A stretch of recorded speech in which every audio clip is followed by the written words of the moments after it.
First of all, Ernest, I would like to start off by giving a shout out to FYF Sports Debates Podcast. I really love that podcast. I really do.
The name above names, worthy of all his praise, that still ain't enough, yeah.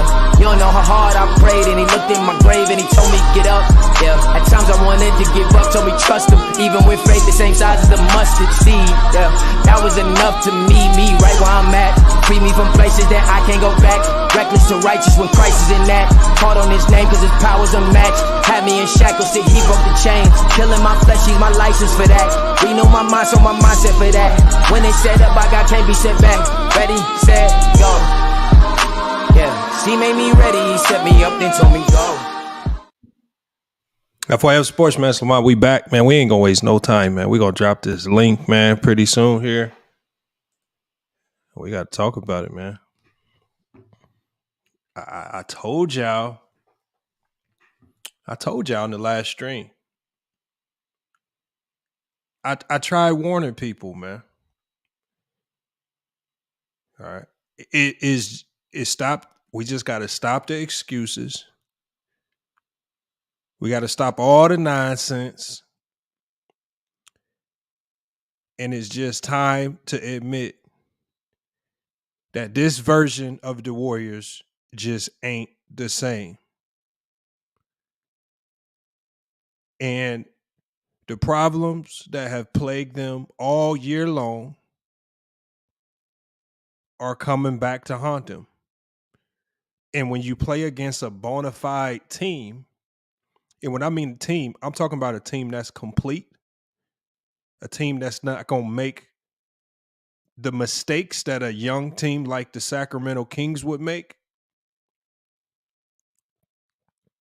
And when you go up against a team with experience, and I think the biggest thing we got to really talk about is when you go up against a team with intestinal fortitude. When I say intestinal fortitude, I'm talking about a team that ain't going to completely fold just because you go on your little 10-0 run or because you take your 12 or 13 or 14 point lead. We've seen in back-to-back games.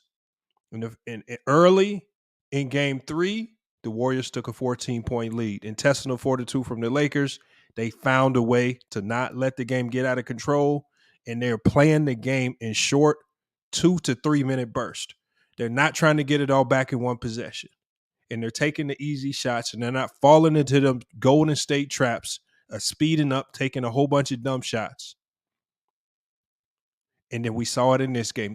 And this is one of the first times all year that I've watched the Lakers play and watched them down, and I've still felt like, okay, they have a really good chance to come back and win this game. And we got to go back and start revisiting some of these talking points, y'all. It's a lot of people, y'all. It's a lot of people who spend a lot of time hating on this, not just LeBron James, but this Laker team. And see, I'm looking through my comments right now, y'all. And people are pre-planning excuses, y'all. People are pre-planning excuses. We got We got Carmen Morrison says 100%. LaCry, the refs are babying the Lakers. We got hold on. We got a whole bunch of them here. We got all these conspiracies and everything. Everybody's crying. I got Munstar Tube. He's saying the mafia is definitely paying the NBA to get the Lakers in the finals. I'm gonna start calling y'all out with these crazy takes. We got 954 Ricky. He says LeBron getting carried by Lonnie Walker. This ain't a good look. We got it. So LeBron James can't even have good teammates. And when they finally start doing good, y'all can't just shake a hand and just admit that y'all been wrong. Look, I got Ricky 954 right there in the chat. Yeah, I got your comment, man. I'm about to start calling y'all crazy comments out. Every time y'all put these, look, we got Angel V7156. It says it's scripted. The Lakers versus Celtics in the finals. Oh, so now Angel TV. Oh, it's scripted now. Oh, all of a sudden. Oh, it wasn't scripted when the Lakers was getting their backs blown out early in the year. Oh, it wasn't scripted when the Lakers had Russell Westbrook and they looked like complete hot garbage when they was 2-10 to start the season, right? But when they turn it around and start winning games, oh, it's scripted. Oh, okay. Okay, Angel. See, y'all pick and choose when y'all want to say it's scripted. That's the funniest thing to me. Y'all be picking and choosing. It's scripted when it don't go your way. Oh, if it's so, like I said, if it's so scripted, why don't y'all take y'all whole CVS paychecks, right? Your 7-Eleven paychecks and take it straight to the nearest casino sports book and bet your whole paycheck since you got it all figured out, right? Since it's that simple. See, but none of y'all willing to do that. None of y'all willing to really put y'all money where y'all mouth is. It's crazy, man. These comments, we got more comments, man. We got now people in here blaming Draymond. People blaming Draymond. We got Ben Dorate 9156 says Brian ain't even the best player in LA no more. Now look, it's just crazy. It is crazy right now. We got Gregory Brown 2856 says the fact that the refs cheated because they, I guess he's talking about a call in this game because he's saying Walker flopped. It's all good. He said it's all good though. Look, man, come on. Look, now y'all got all these excuses, man. And as I see these new comments pop up, and look, they popping up by the minute.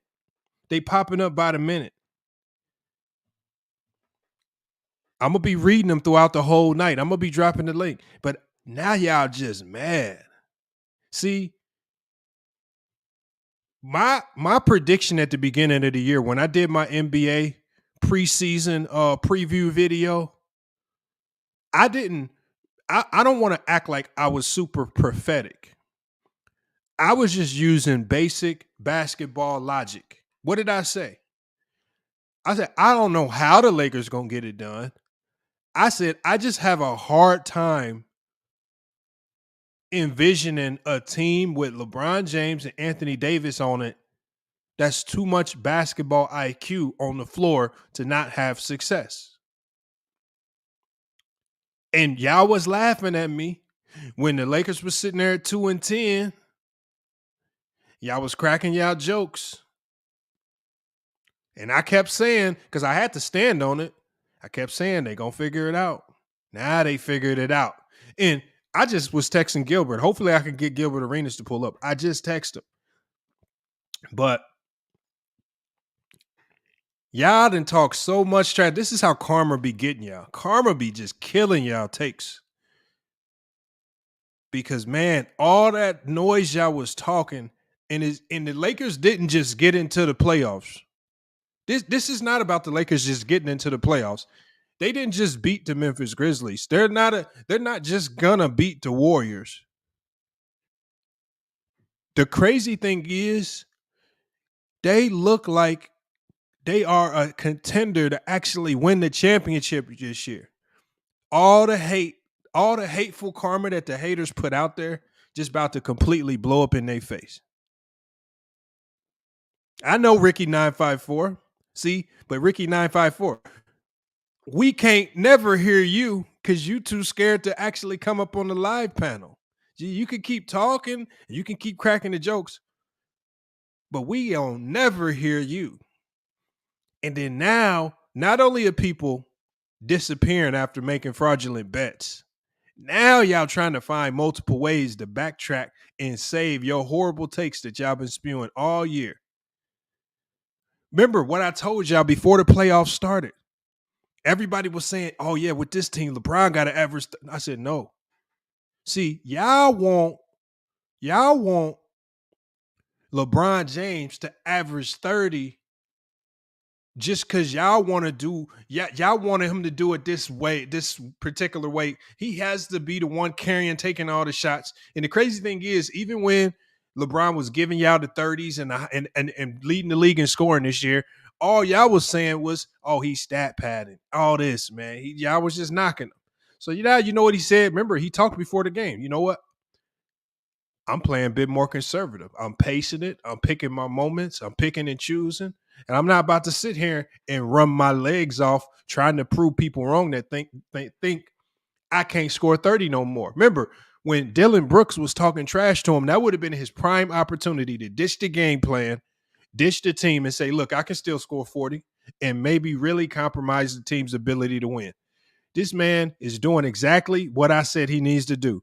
I said he needs to go back to the 20-20 formula of him averaging between 20 to 25 points per game, really focusing on rebounding and facilitating. Not getting assists, facilitating. Getting the ball to the right people at the right times on the right side of the floor. That's what you have to do. Lower the turnovers. Quit going for the home run passes, and that's exactly what they're doing. And now when you go up against the defending champions, the Golden State Warriors,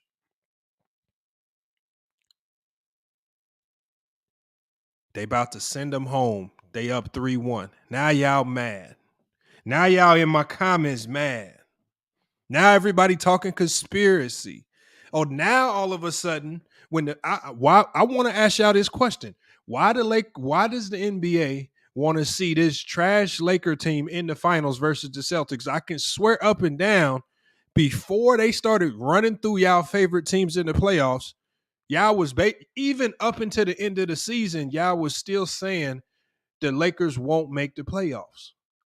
Oh, they not even going to make the play-in. They going to find a way to fold and lose. Oh, they going to lose in the play-in. Oh, they going to lose to the Grizzlies.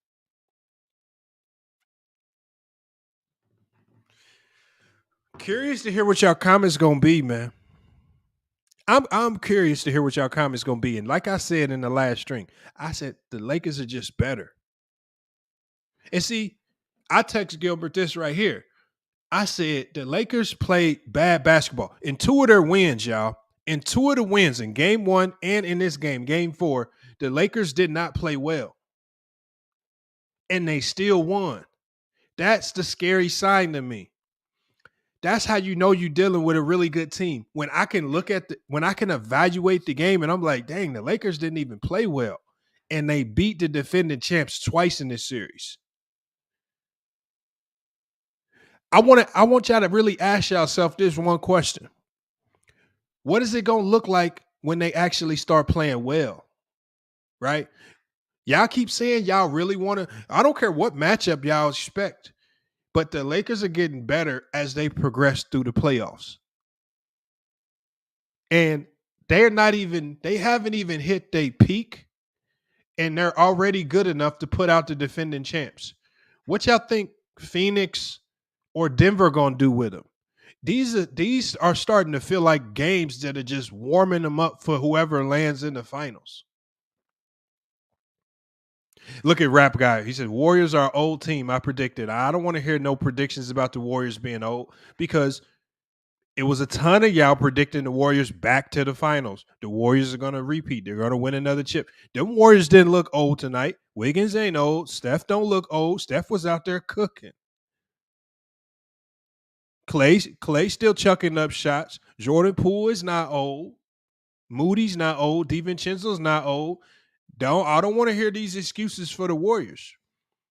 The Warriors are just not as good. They don't have as much talent on the floor as the Lakers. And even though the Warriors have the better coach, Darvin Ham is out coaching Steve Kerr. Like, what other coach is going to trust a guy that had barely played throughout the playoffs? What other coach is going to trust him to hold it down and continue his hot shooting in a playoff game of this magnitude?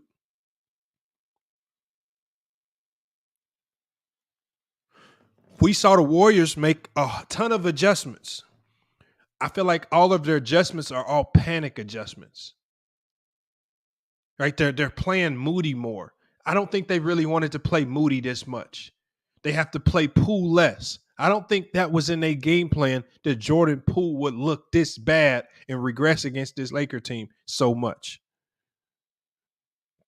This is one of the first times, and I said this in my last stream, this is one of the first times defensively I've seen Draymond Green look kind of confused on some of the reads.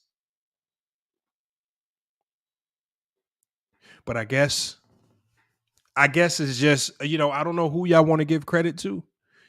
But when I look at some of the things that the Lakers are doing schematically, that a lot of that, it got to go to Darvin Ham.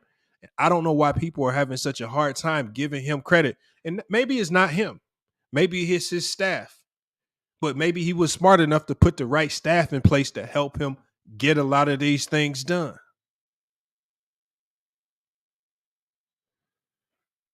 Ooh-wee. Man, oh man. And Ricky said, I said Draymond Green is better than Weber. I didn't say Draymond Green was better than Weber. Now, see, Ricky, this is how I know you don't listen. I said Draymond Green belongs in the Hall of Fame. The Hall of Fame is not about who's better. The Hall of Fame is based on your career. If the Hall of Fame was about talent, George Mikan would not be in the Hall of Fame. Some of these players from the 50s and 60s, if it's just about pure talent, would not be in the Hall of Fame. The Hall of Fame is about what you made of your career. Draymond Green's not one of the most talented players ever, but he made the most of his career. Why are you mad? Why don't you go cry and go find ways to go DM T-Mac and Weber and go cry to those guys and get mad at them for falling short so many times and getting injured so many times that their career amounted to nothing. And that Draymond Green has a better career than those guys. Y'all be getting mad at me. I'm just telling you what Draymond Green is going to get in. He's not uber talented. He's going to get in though. Weber is in the Hall of Fame. I've vehemently voiced I don't think he belongs. But the NBA chose to water down the Hall of Fame. So that means people like Blake Griffin is going to get in. Al Horford's going to get in. All these guys are going to get in.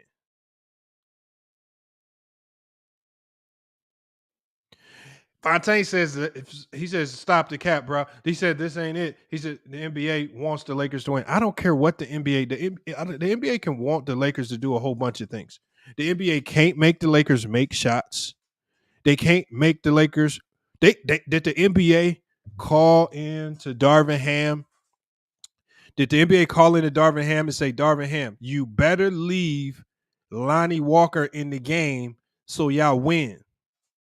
Right? Did the NBA script that one, Fontaine? Like, how did that happen? That was a curveball nobody saw coming. But I guess the NBA was a part of Lonnie Walker coming in, making some of the most clutch shots we've seen a player make coming off the bench in the playoffs. I guess that was part of the script.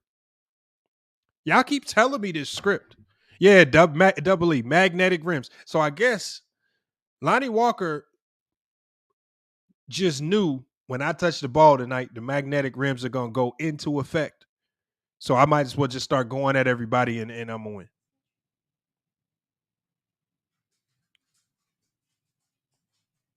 I don't know, man. People acting like they don't understand what I'm talking about now. Y'all see, a lot of people going to play dumb. See, when I drop this link, a lot of people going to play dumb. A lot of people, this is what they're going to try to do.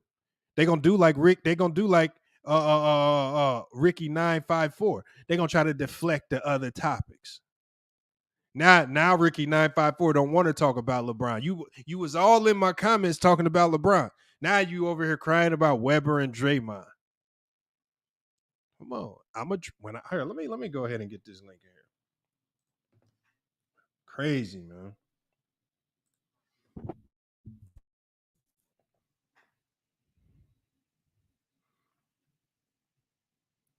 Yeah, we got people in here crying. People mad that the Lakers up 3-1 on the Warriors. Now y'all got to deal with LeBron. Now, more than likely, y'all going to have to deal with LeBron for another round of the playoffs.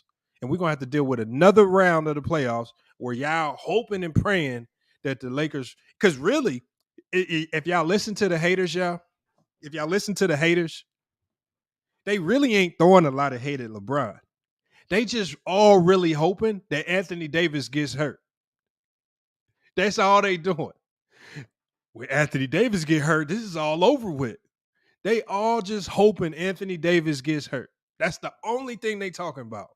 They ain't talking about LeBron's play. They ain't talking about none of the bench guys, right? They really, because they done ran out of excuses. See, at this time of year, this is money time. At the end of this, all these games right here, these are the money games. This is win or go home.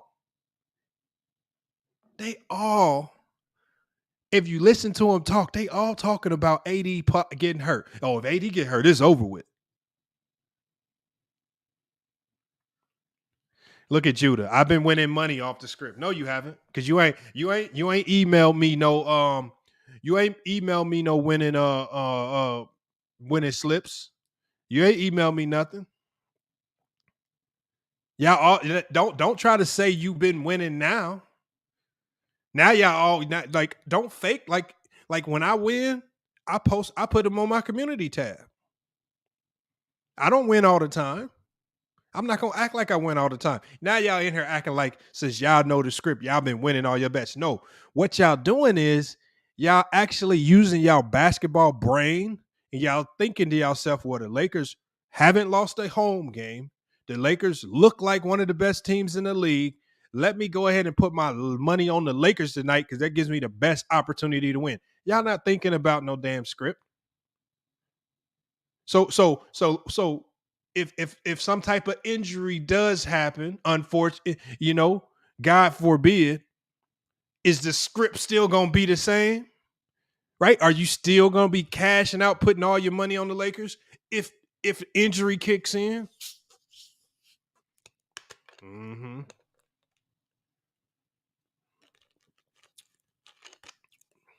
I'm about to drop the link. I'm about to drop the link, man. Don't worry, Ricky 945. You don't gotta be a chat warrior, man. I'm gonna give you opportunity. I just want to really this live because I want to hear y'all come up here and cry.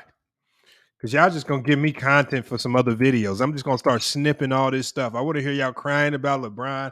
I want y'all coming up here with y'all best lines, telling me about what he didn't do. I want y'all coming up with y'all lines. I want y'all to come telling me about the three-pointer he missed late game.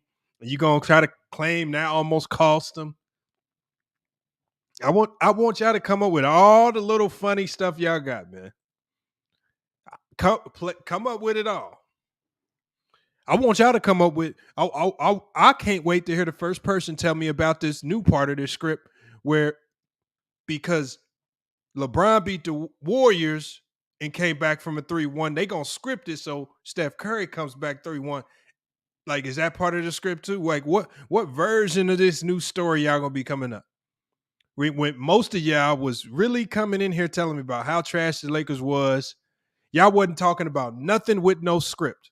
Like when they was 2-10, hey, KA and Ricky, when they was 2-10, if y'all know the script so well, how come y'all wasn't saying, nah, the NBA gonna make sure they get to the playoffs and they gonna make a deep run. It's all part of the script. Nah, what was happening was y'all was telling everybody they ain't gonna make the playoffs. That's what y'all was doing. Oh, y'all was laughing. Y'all was cracking jokes. LeBron trash, man. LeBron scored 30 for nothing. Now they in the playoffs smashing teams. Now, I don't love LeBron, Ricky 945, but I love watching y'all squirm. I know y'all hated that. I know y'all was mad. You know how hard Ricky 954 was probably cheering for the Warriors to win this game tonight? I promise you. I wish we had some type of hidden camera, could have tapped into his little Amazon Echo speaker and just listened to him get mad and soak in his living room because the Warriors didn't finish the job, because the Warriors gave up that lead. Look. Yeah, CJ. Two Raw just really be sitting in his living room thinking of how can I write, because Two Raw be writing scripts. Two Raw just think about how can I write a script so I don't have to give the Lakers credit. They be giving it to the refs and all this stuff. That's crazy, man. All right, man. We gonna drop the link, man. Daniel James says, FYF, you're always in true live stream. MD had the Lakers going far. What? What does that mean? Why would I not be in true live stream? That's the homie. BJ says, Lamont, seeing Sino and tickets sulk in sadness is bro. It's funny as hell, because it's funny to me because now they have to, because when they say these little weird things, like, remember, they spent the beginning of the year talking about how trash they was. Now when they get good, now they act like they have some insider access and it's all about a script. Who scripts that? See, what throws the monkey wrench in y'all see, because if the NBA wanted to script it, they would have scripted so LeBron James makes all the big shots and leads this team into the playoffs. Why the hell would the NBA script it so that Lonnie Walker comes in, saves the day in game 4 to propel the Lakers to a 3-1 series lead? That's how they scripted it, right? That's the script, right? See, y'all just be saying, see, if it's part of a script, I want y'all to tell me how the next game gonna go. How this next game gonna go? Right. If Kuminga comes off the bench and gives, like, y'all be acting like it's a script. Y'all say it's a, see, I want y'all to take notes of all the people that say it's a script. That's just their way of saying I was wrong. Right? So if I could edit it out, I was wrong. Anybody, it was a script. No, I was wrong. Like, it wasn't it, and it, you know what? Lonnie Walker came in and gave them a burst. Right? We all knew that the Golden State Warriors would come out and fight and scrap for their lives, right? Irregardless of the talent that they lack from other teams that they've had in the past, they not going to just fold. Right? Steph Curry, this is one of the best. Like, a lot of people are going to knock Steph Curry. If the Golden State Warriors lose this series, a lot of people are going to knock Steph Curry, but nobody's going to talk about the fact that this man has put this team on his back. Tonight's game was a great game from Steph Curry. A triple-double from your guard, and the man out there looking like Magic Johnson, 14, 15 assists, right? When everybody was saying all he do is come off his screens and make threes, and the man's out there diming people off, picking the Laker defense apart. But see, ain't nobody going to remember that. See, what people going to do is you're going to have a whole bunch of weirdos out there making their videos saying that Steph Curry choked. Right? Because he was in foul trouble and all this stuff. Because the Lakers were picking on Steph Curry tonight with that pick and roll, making him switch off on LeBron. But I guess that wasn't a smart move or adjustment by Darvin Ham, right? That single adjustment is probably what won this game for the Lakers. Just let them cry. Let them cry, everybody. If they cry in the chat, just let them cry. We're going to let them cry tonight, man. That's what I'm saying, Trey 82. Anybody with these, we can read them like a book. Mookie will never give LeBron James credit or the Lakers credit. He's just going to say Steph Curry choked. How did Steph Curry choke? The man did absolutely everything he humanly possibly could. But y'all mad because he missed a tough shot over Anthony Davis? So Anthony Davis' defense didn't have nothing to do with him missing them 2 shots. See, Anthony Davis showed his defensive prowess right there, right? Steph Curry was trying to get him to bite. Steph Curry was trying to just get him to jump in the air. He stayed down and he contested without fouling. Where the kudos for that? Because remember, everybody coming into this game, AD gonna play bad. Y'all was falling into some weird conspiracies. On the even games, he don't play good. On the odd games, he play good. Nah, that man damn near had 20 points in the first half. Did his job. And had 2 clutch defensive stops on Steph Curry to seal that game. Where the love for Anthony Davis? Or was that part of the script?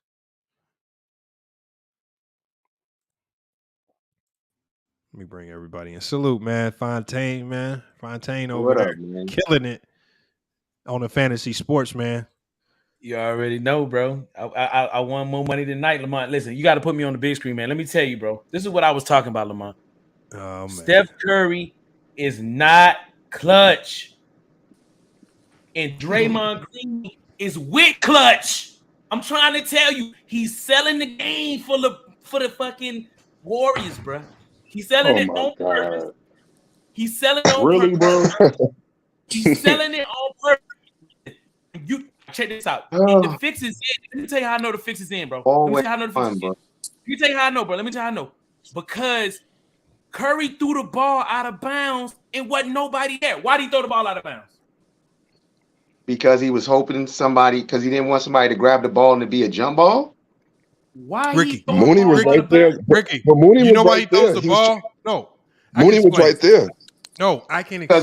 Because if LeBron James grabs the ball, if LeBron James grabs the ball and he has the ball, it's a jump ball, and LeBron James wins that jump ball. It was 5 seconds on the clock. When Steph fell down with the ball, if he holds the ball, the clock runs out and they lose. Not just that, but it's a jump ball if LeBron James grabs the ball. Hold on, let me. All right, so okay. So how do you explain this?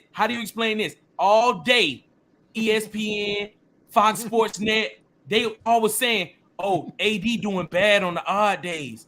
AD doing bad on the odd days. He's been mad inconsistent all playoffs. Odd game. We're acting like he hasn't been inconsistent. AD do good, and guess what? Vegas win all the money. Come on, y'all, one at a time, bro. Vegas win all the money, bro. I'm telling you, bro. Y'all gotta know this shit, man. Fontaine. So here's the thing. AD may have had some bad. Talk about Lamont. You know I'm trolling, Fontaine. but Hold on, bro. Let the man talk on his own show, my nigga. God. Hold on. AD has probably had some bad offensive games, but he's been consistently great on the defensive end. So while people are running around saying he's been playing bad, those are the people that stare at one thing: who scores. But if you actually look at AD, he's been making a whole bunch of timely defensive plays, timely buckets.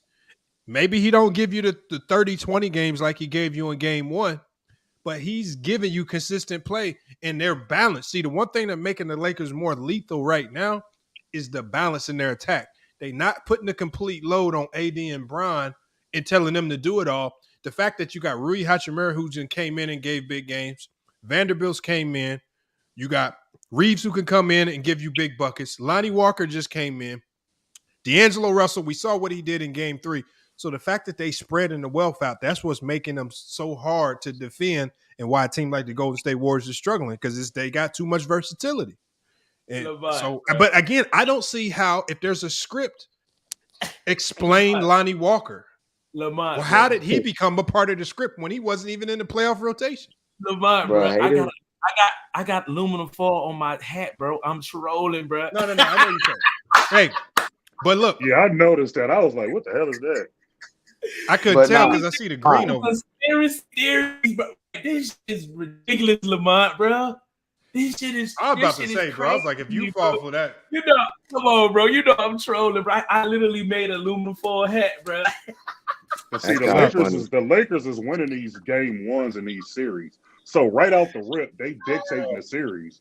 And like you alluded to, Lamont, they had a bad. This wasn't a typical Lakers win. It was a bad game. It got kind of interesting down the stretch, and they still won. Like the Warriors literally exhausted all of their resources. There's no more planning they can do. Like literally nothing else they can do. This was it, and they still lost. I feel like the Lakers came out like they was playing tight in the beginning of the game. And we already know if D'Angelo Russell don't see the ball go in the basket the first couple times, he's not really going to have a good game. But see, like I agree with Lamont. They're not solely dependent on LeBron James and Anthony Davis putting up all the numbers. You spread it out, you play balance, and then you get to the line. There are several things that are killed in Golden State. You're taking all of these jump shots. You're not getting to the free throw line, and you're playing against the best team in the NBA at getting to the free throw line. They are way too big for Golden State. AD literally, my only problem with the Lakers is AD plays too far up out of the box. Get on the block, punish them. We noticed. I noticed every time AD and LeBron plays big and they play in the box, they sit here and they kill them because they can either have to double team where they can kick it out and get an open shot, or they just score. So I actually liked how LeBron in the second half went right back to, hey, I'm gonna facilitate this offense. He get the switch with Lonnie would come down, he'd get the switch, Curry, take him down low, score, or Curry had to foul him. Period. This is simple. This is a terrible matchup for Golden State. They're not gonna win this series. I said when this started, I said Lakers in 5. I believe they're gonna win in San Francisco next game. Now I gotta agree with you on that, man. Like, I mean, 100%, bro. Like, the best thing that could have happened tonight, bro, for all the false narratives and all the BS was that the Lakers come out here and the refs swallowed their whistle, bro. AD was getting hacked, Braun was getting hacked. They just swallowed the whistle. So the foul count was on point. So they can't come out and say none of the bull crap that they've been spewing for the last 2 days. I wanted to get on a stream and talk about that because everybody's been bringing up these false narratives about drives to the lane and equating that to the Warriors is driving just as much as the Lakers, but they don't even understand basketball. They're just showing their acumen of how much they don't understand basketball, because not only do you put yourself in situation for fouls when you drive to the lane, but you also put yourself in situations when you do things like what LeBron did tonight, post up, spin on the block, and go up for one. You putting yourself in a position to be fouled. The Warriors aren't doing that. They're shooting jump shots. So that alone contributes to the free throw disparity, but they don't want to talk about the real and the basketball part of what's going on. They just want to continue with these false narratives. That's why I came on with the tinfoil hat, because it's that idiotic, bro. I'm hearing people talking about they starting petitions to the league, have FBI investigations, and I'm just like, just all this just to discredit all this just to discredit a man, bro. Just to discredit a man. Look at the. I mean, I thought Golden State did good in the first half because whoever was guarding AD, they would have that person come out and screen, which was switch, and then they could get to the rim. They did a really good job at that. But let's be honest, Golden State is at the bottom of the NBA in free throws per game. They're at the bottom, so you can't want them to all of a sudden go outside of what they've been doing all year to try to appease a fan base. They're not used to it, bro. And I mean, and Anthony Davis put fear in these dudes to where every game plan that they did was centered around Anthony Davis. Everything from game one all the way up until tonight was centered around him. And tonight they got beat by yet another unsung hero in Lonnie Walker. Last game it was D'Angelo Russell. So it's just like everything y'all do is centered around one dude. Y'all go get beat every time. And if you watch it in and out the lineup, like it's crazy, bro. Yo, salute everybody. Can I ask Lamont a quick question? No, you good. Go ahead. My bad. Yo, Lamont. I missed like I was watching the game up until the third quarter with 8 minutes left. Can you tell me what happened? Because last time I checked, I stopped watching the game after the Warriors was up 13. I was busy. So what? My question to you is, what defensive adjustments did the Lakers make to get this win, and what mistakes did Golden State make that cost them the 13-point lead. To me, the Lakers then the good thing about them, they didn't make no adjustments defensively. They just said to themselves, and I think they've been doing this all year. If That's what I y'all was want to about to say. take contested threes, and if y'all make contested threes, we can walk away with our heads high if you make those and beat us. But I just think they're basically saying, I don't believe you can make enough of those contested threes to beat us. The law of averages is just in the game of basketball completely is just goes against shooting contested threes over and over and over again. If you have a system where you can create open looks, maybe you defend a little bit better, you get in the transition more, maybe. But they're not defending well enough right now to be shooting the volume of threes that they're making. That's why they were able to get away with it in the past. They defended so well they could get open looks on the other end in transition. They no longer do that. But now you have lower quality players taking threes. So you have DiVincenzo and Moody, and then I even saw Looney take a three, and Wiggins, who looks hesitant out there to shoot threes. And Draymond, we know he's not going to shoot them anymore. So the guys that you're asking to space the floor with these threes really don't want to shoot them. And they really don't even trust them. You really only trust Clay and Steph to make them, and they're smothered. And they'll make some, and it'll look good. But by the end of the game, the law of averages kicks in, and they ain't made enough to beat them.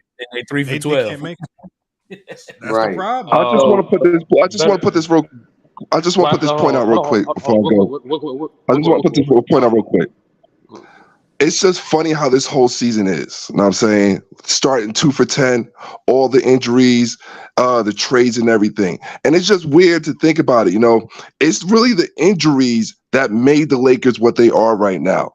Because if Anthony Davis doesn't get injured, I forget his name, but the boy that got traded to Denver, he doesn't get that burn. And if he doesn't get that burn, Thomas Bryant. If Thomas Bryant doesn't get that burn to big up his stat, he doesn't get traded. Because obviously he wanted more playing time, and now he's on Denver getting bench minutes.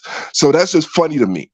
If he doesn't get if that injury doesn't happen, Thomas Bryant doesn't go off the way he does in those couple of games to make people get interested in him, to make that trade happen to get Rui. If LeBron doesn't get injured, all right, Reeves doesn't go off the way he does. Reeves doesn't get that confidence with the team and D'Angelo Russell and feeling all that, feeling out the process and things like that. And this is why I tell people why LeBron's a GOAT. Because you would think that LeBron, being LeBron, would come in and try to, still carry the team. But no, what does he do? He's not even the offense like everybody used to say, like he always was. LeBron is the offense. Now he's part of the offense. And you see now how the team just fluctuates so much better with him being part of the offense. But like I said, it's just funny how all these things had to happen to get to this point right here. The injuries, the trades, all that had to happen just to get the Lakers here at where they are right now. And I just think it's crazy. And I picked the Lakers at 6. I really don't know what I'm not a conspiracy person, all that other ish. It's just going to be funny to see what happens in game in Golden State. Because like you said, refs was holding their whistles, letting everything go. So it's going to be real interesting to see if those refs are going to still hold those whistles, or they're going to put them in Golden State's favor next game. To get every all right, Lamont. So back to my question. Good point, bro. Yeah. Like back to my question. In regards, what mistakes did Golden State make? Because they don't give a 13-point lead. I understand you said effort and missing. They went away from what they were doing, started jacking shots. But I'm saying, what did Golden State do schematically that didn't work for them in the fourth quarter specifically? Because that's the quarter I missed. One of the biggest things, my bad, Lamont. Okay, no, go ahead. Yeah, go ahead. One of the biggest things was the fact that Gary Payton had to lead the game. So they had to run Looney. They had to run other people that wasn't spacing the floor the way Gary Payton was by having to pull AD away from the bucket. Another thing was they also stopped when Gary Payton left. They stopped putting AD into action to make him run the pick and roll, and AD was allowed to be more of a roamer. And they started falling right back into what they was doing, which is having Steph come across screens at the top of the key and pulling shots and pulling threes and audition to people shooting threes. They went away from that inside scoring because what Lamont just said, the Lakers all season, if you watch the Lakers all season and you watch basketball all season, LeBron has been the leading catalyst behind doing this, but he's been the person that you can observe doing it the most. They lock in on defense in the late third quarter to the fourth quarter. That's when all of that, not putting their hands up as much, not closing out as hard, they start doing that shit intensely. And that's what I was saying at half. When I saw the Warriors were only up at 3, I said, oh, they're in trouble because the Lakers not even giving 100% effort on defense right now. They're just lingering around, and they weren't giving that type of defense. They was able to turn that defense on, and then the result was just what it was. They came back, closed the gap, and then started scoring themselves. Well, this is the only thing won this game. I think the biggest thing that won this game, and this is the indication of a championship, 20 for 20 from the free throw line. Them free throws was crazy. That's amazing. Let me just say this real quick, bro. Nobody's going to talk about that. Nobody's going to start to scream and say, oh, LeBron James was super clutch, put his head down, drove to the lane, made the final 4 free throws in a row to seal it. Ain't nobody going to say none of that. It's just going to all be. Of course, you got people in the chat like this Ricky guy talking about LeBron builds super teams. This ain't no super team, just like the Cavs wasn't. Like, what are you talking about, bro? And let me just say this about your man's Klay Thompson. Everybody talk about how wildly inconsistent Anthony Davis is.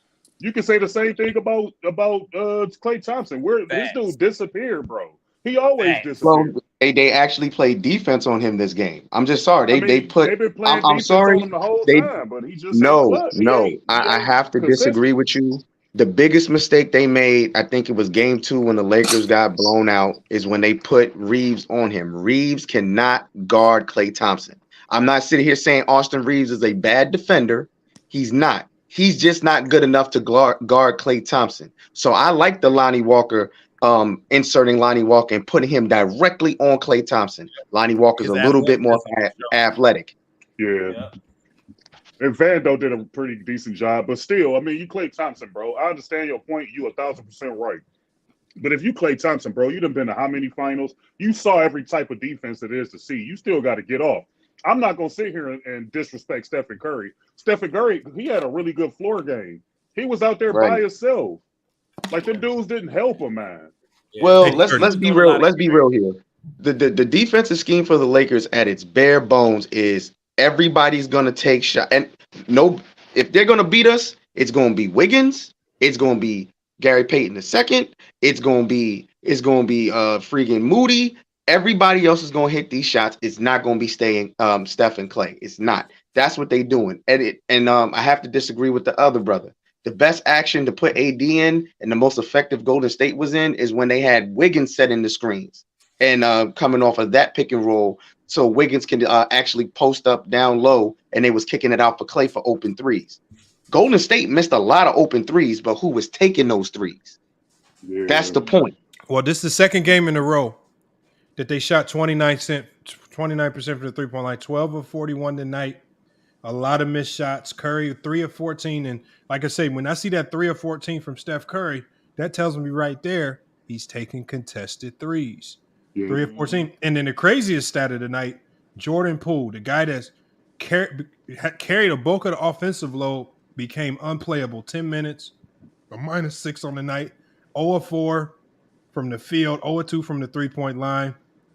Didn't give them much. I think Steve Kerr just got tired of seeing the bullshit. And I think they're going to be regretting that $140 million that they gave him and I knew it was a dumb thing to do. Didn't he look like this in the last back from tricking on Ice Spice?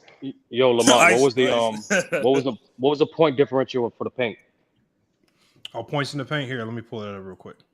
Because the only reason I asked that because people forget the Lakers won game 1 when the Warriors shot and made over 23s.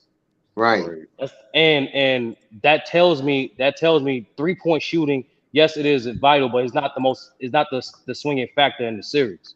To me, it's always been points. Been points in the paint. So tonight, crazy thing is the Warriors actually outscored the Lakers in points in the paint, 52-46. Interesting. That's Warriors, what I'm saying, man. It's a wrap. the Warriors actually got more fouls tonight, 22-15. So they actually got more foul calls than the Lakers tonight. The Warriors did have more turnovers. Bullshit, bro. And they had more assists. So the rebounding battle was practically even. On all accounts, offensive rebounding and defensive rebounding. I think the difference in this game. Because all the statistics are basically even. It just came down to making timely shots. Exactly. That's it. So and the turnover battle. I think Golden State had a couple of more turnovers than them. Yeah, 2 more turnovers. Yep.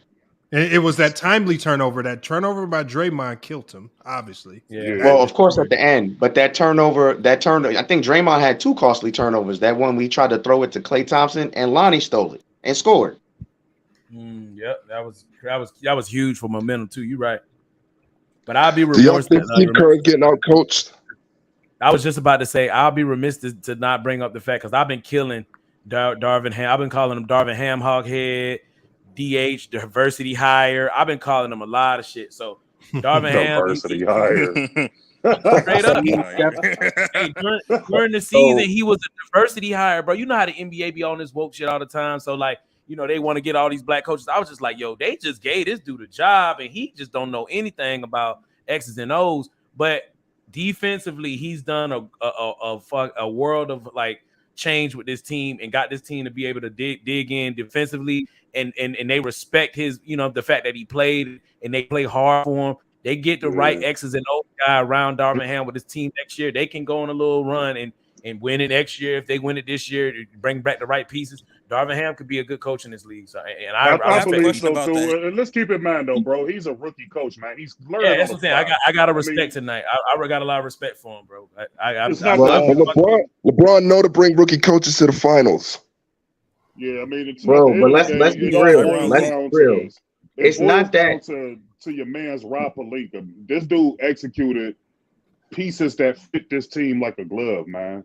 Like you got rid of Westbrook, you got rid of Beverly. What was his name? Beverly. Like, and you bought in bigger wings that can play both sides, and you got productivity from Austin Reeves, who was undrafted. Like this, to me, honestly, just looking at it in a lens, this is probably LeBron's best team from top to bottom that he's ever played on. Because I've never seen LeBron not have to do a whole lot and they still win. I mean, essentially, when LeBron used to go off the floor, hasn't scored over 30 points, and then they he doesn't have to. You got to think about it. Those old teams, he was the system. And if you looking at it now, I chalk that up to his age. Now he's too old, and I'm not sitting here saying that he's not great, but he's too old to sit here and have to lead the team in points, rebounds, and assists like he did for like 17 years. He shouldn't have to do that, especially when you have AD on the team. And the way the NBA plays now, it's not a lot of half-court sets where he can just sit here and operate. They got to be moving the ball. So you need your role players to do their role and score. Kind of like when he was in Miami. When he was in Cleveland the second. He's going to be able to age gracefully. He can play another 5 years just like on this level. Because think about it. People don't understand. He's hurt right now. He's injured. What if he gets 7 rings from this? Say for the sake of argument, the Lakers win the championship this year. If they keep this team together, say they go out and get Kyrie. If they, I don't want them to do it, but say they do, and you have to give up. And I would hate to see him go, but you got to give up maybe like Austin Reeves and maybe like. Maybe you got to give up Lonnie Walker and Malik Beasley. Hey, hold on, y'all. That's still enough to go back to back. Hey, hold on, Jay. Hey, let's let the Golden State Warrior fan talk. Let's see what we gotta let Just Blaze talk. What's good, Just Blaze? What's good, Lamont? Salute everybody. He cried in the car. He done cried in the car. Bro, like he wanted to shed a tear. Lonnie, let him cook, y'all. Let him cook, y'all. Hey, what listen, you got? Man, you got to give the Lakers credit, bro. Like, and I know the thing was, you know, everything was about the free throw, the skepticism. That wasn't a problem in this game. The Lakers was really doing their thing on both ends still. credit to Austin Reeves. This was by far this best game of the series. Lonnie Walker really just cold-blooded, bro. Like, this dude really was killing in that fourth quarter. The man started off the fourth quarter with a three-pointer, and he hasn't looked back. Like, he just couldn't miss. I don't know why Steph Curry decided to take that three-point shot. I don't understand that. I think Draymond, he had a bad turnover. I don't know if he was looking for Wiggins right there, and he got the ball stolen. The clutch down the stretch was just all bad. It was just all bad. It's just really hard for me to see how they lost this game because I really thought they had a chance to win this game. Hey Blaze, do you got any confidence that y'all might can make a run because Lonnie closed y'all out instead of LeBron and AD? Do you got any hope? And SB, that's the thing. I'm like, man, if it was LeBron who did it, I'm like, okay, it's LeBron, it's AD. But Lonnie Walker came out of nowhere and killed this. But I think what happened was that fourth quarter that he had in that garbage time really helped his confidence. And obviously, Darvin liked what he saw, and he had balls enough to close it out with him in that lineup. But I believe they'll win game 5. It's just, can they go back on the road and try to win game 6 knowing that LeBron is up 3-1 and he don't lose 3-1 leads? You get what I'm saying? Yeah, so and Clay was just terrible. I don't know. I didn't like those 2 3-point shots he took, bro. I didn't like that at all. Like, I just felt like after the first 3 he hit that put us up 3 points, 99-96, he just took 2 ill-advised 3-pointers that had no chance of going in. And that just killed the whole momentum. I thought one of those top was going down. It wasn't his fault. I can't blame that one at the top right of the key. It was like 2 seconds. I just didn't like that shot. Like, it just seemed really rushed to me and not in the flow. Like, I'm like, I don't like that. Even if he had made it, I would have still would have cringed. But it just didn't look like a good shot to me. And then I think even when Steph had tried to do that like one leg step back over AD, Draymond got the rebound. I didn't know why he didn't decide to just go back over there. Where's his ball? You could have just gotten fouled. But yeah, I just don't know. I just thought that sequence in the fourth was really bad. You just got to give it to the tippy-toeing behind him. You just got to give the Lakers credit, bro. I mean, you are actual like logical fan that's making really good points. I thought you was about to come in here and squeal like a damn pig. No. In a game like this, bro, you gotta call it like it is, bro. Like I didn't like what I saw down the stretch, and Lonnie Walker had ice in his vein and killed us, and you can't get mad at that. Like, you just gotta tip your hat off to him. Golden State did something I thought that was really weird a few times during the game. They would have like wide open layups and would throw the ball out. That's why I wasn't shocked that Draymond threw the ball out when he got that offensive rebound. Dante had that in the game. I can tell you why right now. It's Anthony Davis. His presence in the paint has been dominant. Anthony Davis wasn't in the paint at that point. He was up top guarding Steph. But that's what I'm saying. His presence has already been. His presence been imprinted already on the series. That's the reason why. You go back to the first couple of games when they tried to go to the hole. So now he already got them second thinking. Even if he on the prim, like AD might be somewhere, Brown might be somewhere to block the shot. So they're trying to kick it out. I have to disagree, bro. He knew Schroeder was in front of him. AD not about to leave Steph Curry. He should have went back up. It's just that when Steph did that blowback move, he had an open layup to the lane. Who blocked it? AD. I'm not LeBron James. What did LeBron come from? LeBron James did. What did LeBron come from? I'm not. But hear me out, bro.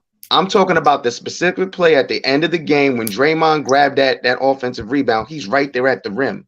That offense, they're so used to just shooting threes in Golden State, they just toss it out to Steph Curry instinctively.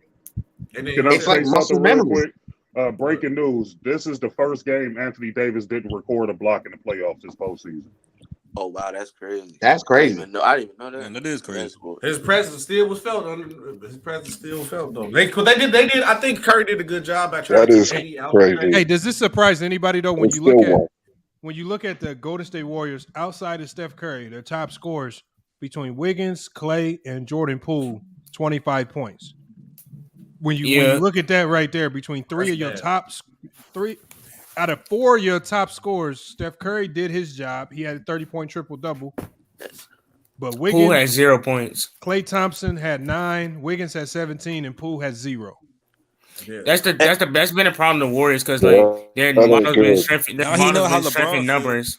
They've been their model's been strengthening numbers. Jordan Poole's been unplayable because he's already bad at defense, and when he's not shooting the ball well, he's basically unplayable. Klay Thompson from the injury, he can't create a shot the same way. Well, he's never been able to create a shot like elitely, but his defense kind of fell off, and due to his injuries, and he hasn't been hitting. He's been inconsistent, and the Warriors don't have like that. Sean Livingston kind of got to come out the bench to to score. That's been the problem. The Warriors' offense has been Curry, really just been Curry and his playmaking and his 3-point shot selection. It's really been more heliocentric than normal. I'm glad you said that because hold on, young man. Hey, we got a squealer. We got a squealer up here on the panel. MacDev, what you got to say? Before MacDev get the credit, before he get the credit, I want to say one thing. And salute everybody in SB and Lamont. Let's get to MacDev though. Let's get to MacDev. I want to hear MacDev out, man. I'm hurt. The series ain't over yet, MacDev. Shit, you gotta give it to what's surprising me is a dynasty that's making uncharacteristic mistakes. They haven't been really clutch all season. They've given up leads all season. It's not the road Wolves is. We've seen that all season. Knowing that you have a timeout and you don't call it when you get the jump ball, getting rebounds and not going up under the basket, passing up layups is just that they're making uncharacteristic mistakes that you wouldn't expect, and you can see the pressure is getting to them. They'll win Game 5, but we'll see what happens Game 6. I thought this was the game to win. I thought that the dynasty was on the line tonight, and they lost. So yeah. That's tough, man. Hey, back up. Can you turn your camera on? It was fun while it lasted. But hey, I want to say, did y'all notice, like, in this series, like, for everybody who was always questioning about, like, Steph being a point guard, he been showing his playmaking skills this whole series. And I kept trying to explain to people, Steph Curry can play the point guard, and he can pass the ball. He's solid at that. But it's more beneficial for the team, being a championship contender team, to run him off screens and give him the ball to score.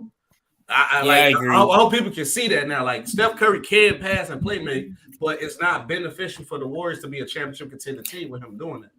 Yeah, it's just that Steph Curry, his best ability is his scoring, his 3-point shooting ability. That's what got him to win the championship. It's not because he can't do the playmaking, but when you have a player like, for example, with Michael Jordan, when Michael Jordan's at his best when he's scoring the ball, you don't want Michael Jordan being a playmaker, Kobe being a playmaker. You want him scoring the ball. LeBron, he's at his best when he's passing and playmaking. Same with Magic Johnson. You got to build a team to their strengths. What makes them the best? That's how you win with certain players. So that's when. So luckily, I'm glad as we said that, because Curry's killing his narrative. He's not a point guard. And whoever the C is up top, he got an echo. Yeah, no, I agree. Yeah, you got an echo. Hey, what up, Lamont? But hold on. MacDev. Let me get to C Jackson real quick. Hold on. Hold on 1 second, young African. Let me get to C Jackson though. Yo, I think this. I really think it's over. But I think that 1, they're getting out coached. 2, they don't have the personnel, and 3, it's really, you know what I'm saying? He was talking about them making uncharacteristic moves and stuff like that. Yo, Kevin Durant ain't coming through the motherfucking doors to save their ass against LeBron this time. And even though LeBron ain't got the energy and youth that he did still those years, but when he was playing with them, they still got to play LeBron. And it's still a major factor for them. And like I said, Kevin Durant ain't going to come through those doors to save their ass this time. So it's going to be real interesting to see how these motherfuckers close the game out. And that being said, Lakers in 6. You said who come the doors to save him? The way it's looking, it's Lakers in 5. I don't know why y'all don't think the Lakers can't win this next game. Yeah, I think the series gonna be desperate. The Warriors gonna be too damn desperate. I think LeBron. This game. But here's the thing, LeBron's locked in. Like, LeBron is gonna get his team ready. Like, LeBron's gonna give him the speed. I think the Lakers. I think the Lakers need to get them better than 5. You don't want to get the Warriors no type of conference. You need to, because these are defending champs. These the guys who've been running the West for a long time. You don't want to get them no type of conference. Yeah, I agree with it. What? Yeah, Don't I do agree. that. Look, I agree, SB. Y'all up 3-1. Don't get too fighty. No, I agree, SB. No, I agree, SB. Hold on, one at a time. Yeah, one at a time. Yeah, I think we can win Game 5. Call me crazy, but I don't blame y'all for saying that it's over because it does look that way, bro. I can't. Whenever it's 3-1, we always say it's over. In any series. No, Lamar. I'm just saying for my sake. I'm just saying I just feel like we could win Game 5. So this series is over. What can the Warriors do in Game 5? Because if you look at the series, we got 4 sample sizes. Golden State really exhausted all their resources. There's really nothing else they can really do outside of being at home. That's and it. hoping Like, people that's the make only shots. Yeah, slight advantage y'all got. They used all their adjustments. You're right, Khalil. They used all their adjustments. Gary Payton off the bench. They brought Draymond Green in. They tried to play small. They tried to points at home. I just think they probably just shoot better from the long ball. Bro, Jordan Poole going to get cooked on defense. That's just really what I think. Hey, you know what? You know what's coming back to haunt the Warriors though? What's that? Trading James Wiseman for Gary Payton. Mm-hmm. That's because as bad as Wiseman was in times, they could definitely use his size and his ability to score on the block and would give him a little bit more versatility. Facts. They are missing. Was Wiseman good enough to score on a block versus AD? It ain't that, but hold on, wait. It wasn't about scoring. It's just his presence. You don't need him to score. It is about his presence because look back there. Who on the Warriors right now making AD work really on defense? He really working on the help side. Wiseman Lamar, make AD. Lamar, how do you think he would look defensively against them though? Like, do you think he would be good defensively? The Warriors defend as a team anyway, so I don't really care about the individual matchups with the Warriors as much. But having that size out there, because Wiseman, if you look at his abilities, he is fast, he can move, he can block shots, like he can cover ground if you need him to help. And just like we've seen players for the Lakers grow up real fast, I mean, maybe if you hold on to him, maybe he grows up and maybe he can have a good game in the playoffs. Maybe it's not a bust, Lamar. Hey, no. I'm just saying they are missing what he did bring. I agree with you. But let me say this about what Mac Def said, right? Mac Def is going to give you half the story, right? He going to tell you what the Warriors didn't do, right? How they didn't take it up in the paint and not mention the AD's defense in the paint, not mention the Lakers defense being the best defense in the NBA in the playoffs this season. He's not going to mention what the Lakers did on the perimeter when AD was out on the perimeter in the clutch, right? He's going to mention the mistakes that they made as a dynasty, but he's not going to put in context who making them make the mistakes. They're not unforced errors, Magdev. These are errors being made by great defense from a great defensive team back there. So give it up. Move off your square. Curry ain't no GOAT. Never been better than LeBron. Just give it up, Magdev. Y'all done. Dynasty over. Draymond about to leave. Just give it up, Magdev. Talk to that man. Can I respond? Can I respond? Yeah, go ahead, Magdev. Go ahead, Magdev. All right. So when Cleveland was a good defense, they beat them. They beat the number 2 defense last year in the Boston Celtics. They've always beaten top 10 defenses throughout this dynasty run. I already gave credit to AD in there. But the Warriors' characteristic mistakes they've done this all season, and it's coming back to haunt them against a great defense. Once again, when everybody say the regular season don't matter, it does matter because you build habits, and the Warriors' habits from this season, like Magda talking about, is coming back to haunt them. The regular season does this, but the regular season matters. The Warriors still got an outside chance. They haven't exhausted all their resources. Hold on. What resource haven't they exhausted yet, Mac? They tried everything. When I came before the series started, I said AD and LeBron is gonna get theirs. The others you cannot let get off. Reeves had 20-plus points tonight, and I don't even know where the hell Lonnie Walker came from. The game before Game 3, D'Angelo Russell had 20-plus points. So they're letting the others get off, and the Warriors starters are really not even showing up. Forget the bench with Jordan Poole and Jim Machinzo. The starters are not even showing up for the Warriors. So what do you think about the Lakers hunting Curry in that fourth quarter on defense and looking for him. LeBron looking for him. Lonnie Walker looking for him and getting exposed on defense. What do you think about that? Hold on. I thought Lonnie was making some tough shots though, young Africa. Okay. Lonnie was cooking Curry. I mean, in all fairness, bro, we're not going to sit up here and bully on McDuff because he did have the courage to come up here, even though he's full of shit. He still had the courage to come up here. It ain't about courage. Can I address something real quick? Bro, we knew this wasn't going to be a easy series versus LeBron James. And I've been telling y'all for the last 2 years, if it ain't no freaking LeBron James in front of Curry, it's a wrap. And that happened exactly last year, and it happened the years before. They going up against LeBron, they going up against a star and AD. If the AD and LeBron is going to get off. But if those others don't get off and the starters for the Warriors, Wiggins and Klay Thompson and Jordan Poole decide to show up and help Curry, then they can still win. They still have an outlier shot in this game. McDuff, this is what you missing. Hold on, just let me get this off real quick. McDuff, this is what you missing, bro. The Lakers haven't even played a complete game yet, and they dominate. Exactly. I was just going to say a complete game. Wait until they play a complete game where you see because they still haven't had one yet. They haven't shot good from the three consistently yet. They don't shoot good for the three. If they put it together in Game 5, you gonna hear a rat pissing on cotton in that stadium because all y'all fans gonna be gone by the third quarter.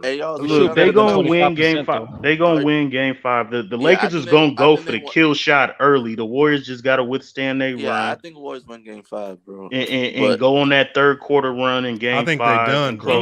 They need a vintage.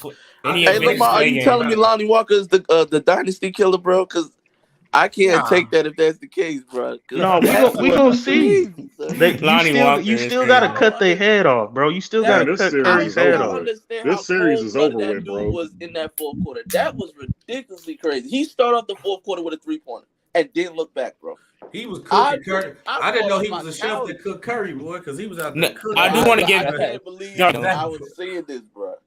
Bro, he was going crazy. I think the series is over. I think the Lakers close them out. I think it's gonna be the opposite, McDuff. I think y'all gonna come out and get a Lakers y'all best shot, and they gonna withstand it like they did this entire series and wear on y'all. Y'all getting wore down, bro. And these every other day games is not playing into y'all favor because y'all don't have a bench that the Lakers got. Like the Lakers got Lonnie Walker coming off the bench with fresh legs. That's the reason why he beat y'all tonight. The dude ain't played in the whole series. I want to give him credit though. I want to give Birmingham credit for having them ready. Khalil, to your point though, I think that's a good point because remember they also came off a 7-game series with Sacramento. I think the Lakers had like 3-4 days off, and the Warriors been playing every other day since. So they really haven't got no real rest like that. So that's y'all right, but to me, then you think about it too, and you said the Warriors didn't use up all their resources, bro. They played everybody but Kuminga and Lamb today. Exactly. No, it's not about the players or resources. It's about the. No, I'm saying he tried all his rotations, bro. Yeah, he changed the lineup. He changed the lineup in back-to-back games. Experiment went left quick after Game 4. Secrets, I'm done playing him. Yeah, the Warriors to me, their role players gonna shoot better at home though. So the Warriors got a bench. The Warriors to me are a more talented team. I'm not gonna make no excuses. They're playing. The role players is playing trash. If y'all put Anthony Lamb, if I see Andre Iguodala out there, it's a wrap for y'all. Y'all better not. Hey, you might though. You might. Nigga, you might go down with the shit. Hey, Khalil, once they clear him, you know it's over, bro. If they say you gonna be in there. On what planet are the Golden State Warriors more talented than the Lakers, though? I've heard that a lot. They not. That was no. They are. They're just playing. They're just not playing. They're LeBron, Anthony Davis. One at a time. Yeah, one at a time. We not finna act like Jordan Poole. We didn't think he was that guy. They gave him the money. Dimensions, Jordan Poole, Kuminga, Moody. Hey, where's Sturdy at? Sturdy had the Warriors winning. Where's Sturdy at? I want to hear his excuses. Hey, hold on, Young Africa. To your point, I'm a Curry guy, but I don't understand why people put Curry here. LeBron is. I never understood that. I never for that. Oh yeah, it is what it is. Because he had like 3 Hall of Famers on the team, and they my problem with the Curry versus LeBron conversation now. We're not having that. I got two. I'm not saying that, but no. I got a two-way problem. This is my two-way problem. Right on the Curry side, I just feel like we anointed him a little too fast, and we to the moment with Curry, and I think we got to tone the brakes down. He gonna start getting like the hate because everybody pushing him up too fast. But also on the LeBron fan, y'all acting just like the Jordan people. I said Curry is nothing. Curry can never pass LeBron. You can't never say it's nothing nobody can never do, especially if they still playing. Curry can pass anybody. He's still playing. Oh, he could if he goes on a SB. And also SB. Another thing I hate is like we kind of ignore everything else they've done in the career. We just keep it to the rings, but we ignore like the All NBAs, the defensive, the All Pros, the MVPs. Like I hate how we ignore everything else in their career from start to finish. Please let me address. Even a microscope. So that's I'll back up for you, Sturdy, so you can ask McDuff this question. I can't. Please let me address something that was just said. You said that it's wrong to sit here and say that there's nothing Curry can do to pass LeBron. Yes, no, there is. There is absolutely nothing Steph Curry can do that's going to be able to put him ahead of LeBron James in anything. What if he goes on a three-peat? Three-peats are right now. I'll repeat it again. He comes back from 3-1 down, goes on a three-peat. Hey y'all, one at a hold on. So this is the intellectual dishonesty of a lot of people. Steph Curry, in my opinion, isn't even top 10. He's right outside of the top 10. He's not in my top 10. So he's gonna jump 9 other people to pass to either be at LeBron James level or tie LeBron James level. And like someone just said, we don't talk about the All NBAs. We don't talk about the regular season MVPs. We don't talk about the Finals MVPs. We don't talk about how he's not top 10 in anything. But somehow, some way, if Steph Curry beats him in a round 2 in 2023, he's better than LeBron James. Stop it. There's nothing going to do able to pass LeBron. It's blasphemy. Brother, listen. Stop talking with emotions and listen. I just said you cannot say it's nothing he can never do because he's still playing. I did not say nothing about this year. Stop talking with your emotions and listen. I didn't say nothing about that. That's like the same thing when people say it's nothing LeBron can do to pass Jordan. That's blasphemous. The man is still playing Stephanie basketball. Curry is about like 34. That's all I said. I said people are wrong for saying there's nothing he cannot do if he's still like playing. Hold on. That's it, bro. Hold on, bro. Let me make this quick. Lakers in 5-30. Let me make this quick. Number one, SB, you're playing semantics. I get it. No, I'm just saying be realistic. No, I get you. Hold on. Bro. I'm trying to make this quick. You're right. Technically, he can overtake anybody in the top 10 because he's technically playing. Here we go. But I doubt it, but however, the problem is there's been guys who played before him that has higher peaks to him as an overall player. That's the problem. But that's another conversation. Second thing is, Young Africa, I don't know if you missed it. Actually picked the Lakers to win in 7. They might do it in 5 or 6. Oh, okay. Second thing is Lamont. I'm sick of this, bro. What's that? I'm available this weekend. Can I please just school this fool this weekend for this goddamn debate? Who are you talking about? I'm talking about Africa. I'm talking about Young Africa. I'm sick of the waiting. Yeah. I'm sick of home. Lamont, I'm sick of niggas ducking me. I gotta make an example out of this nigga. What? I gotta make an Ducking you. Hold on. When was I ducking you? I'm only on pen for a limited time. Real quick. Two quick questions, Mac. You in a janitor closet, my boy? You got the echo? You in the auditorium? No, I'm at work. The 2 quick questions from Mac. Number 1, you still got LeBron number 6 all the time? Behind Kareem, yeah. Okay. Number 2, hold on. Number two. 6. So where you gonna pay my money? You want to pay my money now or after they get eliminated? When Lamont pays me my money. No. That's not. I don't think Lamont has nothing to do with our bet. That's Lamar what has I'm. none do. I bet. That you asked me a question, I told you the answer. No, you had none do. I bet. I think no. That's when I'm not getting paid I just gave you the now answer. or after they officially get eliminated. First of all, Let me know. don't be checking me for no $50, nigga. Shut your ass up. I'm asking you a simple question, nigga. Oh, $50 ass nigga. Shut up, nigga. Hey, you miss your payment time. It's issue fees on that, brother. There ain't no issue. Nobody checking me over no internet about some money. Go ahead. But I'm gonna say this real quick. I'm gonna hop off. Lamont, please set up the debate. I'm available this weekend. MacDef, you know what it is. So Saturday or Sunday, I don't care. Anytime of the entire duration of the weekend. Email me the details. I want to make sure. All right, I'm gonna set that up, Sturdy. I got you. I'm gonna hit you up. I'll hit you in the email, let you know when the exact times is. We're gonna get it set up for you. I want to make sure I got the Jamie Gilbert. Jamie Gilbert's been on the panel because I got some people in the backstage I want to get to as well. Did you get your take in? Because I just been having trouble keeping up with everybody. What you got on this? Yeah, man. The Lakers did good, man. They LeBron, he did some bullshit at the end with the forced three, but the Lakers got depth this year. It's probably one of his best teams he ever played on. He'll have to score 30 over points to actually win this time. He hasn't scored over 30 points in this entire playoff series, and that's really good. But I want to ask you a question too. So what if they can keep this team together, can they three-peat? What team? The Lakers.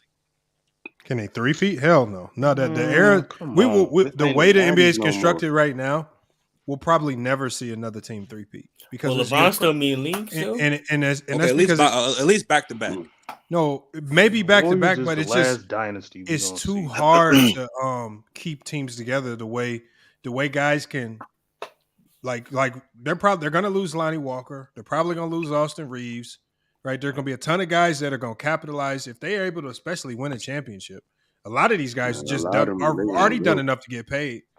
So they're going to lose a ton just off of. So it's just too hard. That's why you have to win when you get the opportunity in the NBA now because nothing's promised. Okay, I see. Like 3-peat? No, I don't think we'll ever see another 3-peat. We ain't gonna never see another. I got a dynasty for a long time. Do you still think he gets the 6 rings though? No. LeBron, no, and not in my opinion. Because I don't gotta play him past 40. To the clown who said that they got LeBron ranked as number 6 on their list, who you got ahead of LeBron? Kareem, Magic, Kobe, Jordan, Curry. You said Kareem. Kareem, Magic, Jordan, Kobe, Curry. You got Kobe ranked over LeBron? Whoa, look, first of all, don't even waste your time. He said Curry is the number 1 player. Don't even waste your time with the fool. Don't even go down that rabbit hole. I only have one question and I'm off. Why do you have Magic ahead of LeBron? That's it. That's the only question. Magic. That's why Curry. Magic. The 5 Curry. Yeah, I already know Curry. I already heard his the Magic Dynasty. Kareem Dynasty. Jordan Kobe Dynasty. Curry. Bill Russell whooped your king ass dynasty. What happened to Bill Russell? Tim Duncan dynasty. Bill Russell. John Havlicek is a dynasty. Is a dynasty of his own. Come on. Are you talking about top 10? Are you talking about top 10? So basically, are you gonna put John? So basically, you have these people ahead of LeBron because of ring. That's it. Okay. So who has greater impact offensively? Who's the best offensive player all time? Hold on, y'all. Let's not go into Jordan. these. Hold on, y'all. Hold on. I don't want to get into no guy. I don't want to get no Jordan debate now. I'm not getting no. I'm just because I just had he said he had LeBron ranked as number 6. I thought that he can still rise. Get it. Go to the finals. I probably put him over Kareem. It's his list. It's his list. Everybody got their own list formulated. Some people just lost souls, man. Some people can't be saved. Well, Lamar, what did you think about LeBron James in the fourth quarter?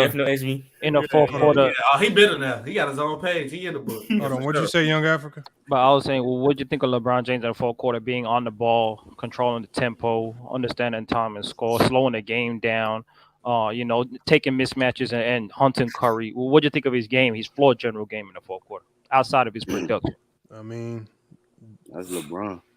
He just started to do that foul call. Like when he drove on Curry, he didn't really have a good angle to score towards the end of the game that got him to the free throw line.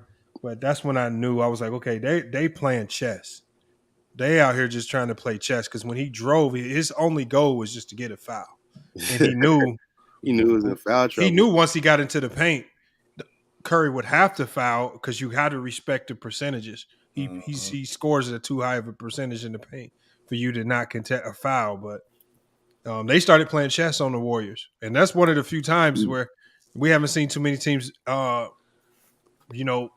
beat the Warriors at their own game and just kind of beat them in a chess matchup. So, do you give Darvin Ham a lot of credit because a lot of people was chastising him and like crucifying him, and like a lot of people, and this game shows like how the Lakers players like step up and want to play for him. Like I don't think we give him enough credit on like how he gets guys like how like Lonnie Walker, like he wants to play for Darvin Ham. Like they commit and like they're actually buying into Darvin Ham, and he was ready to play. Like think about it, Lonnie Walker hasn't played. He gets benched, but he comes out, gives you 14 points in the fourth quarter of a playoff game.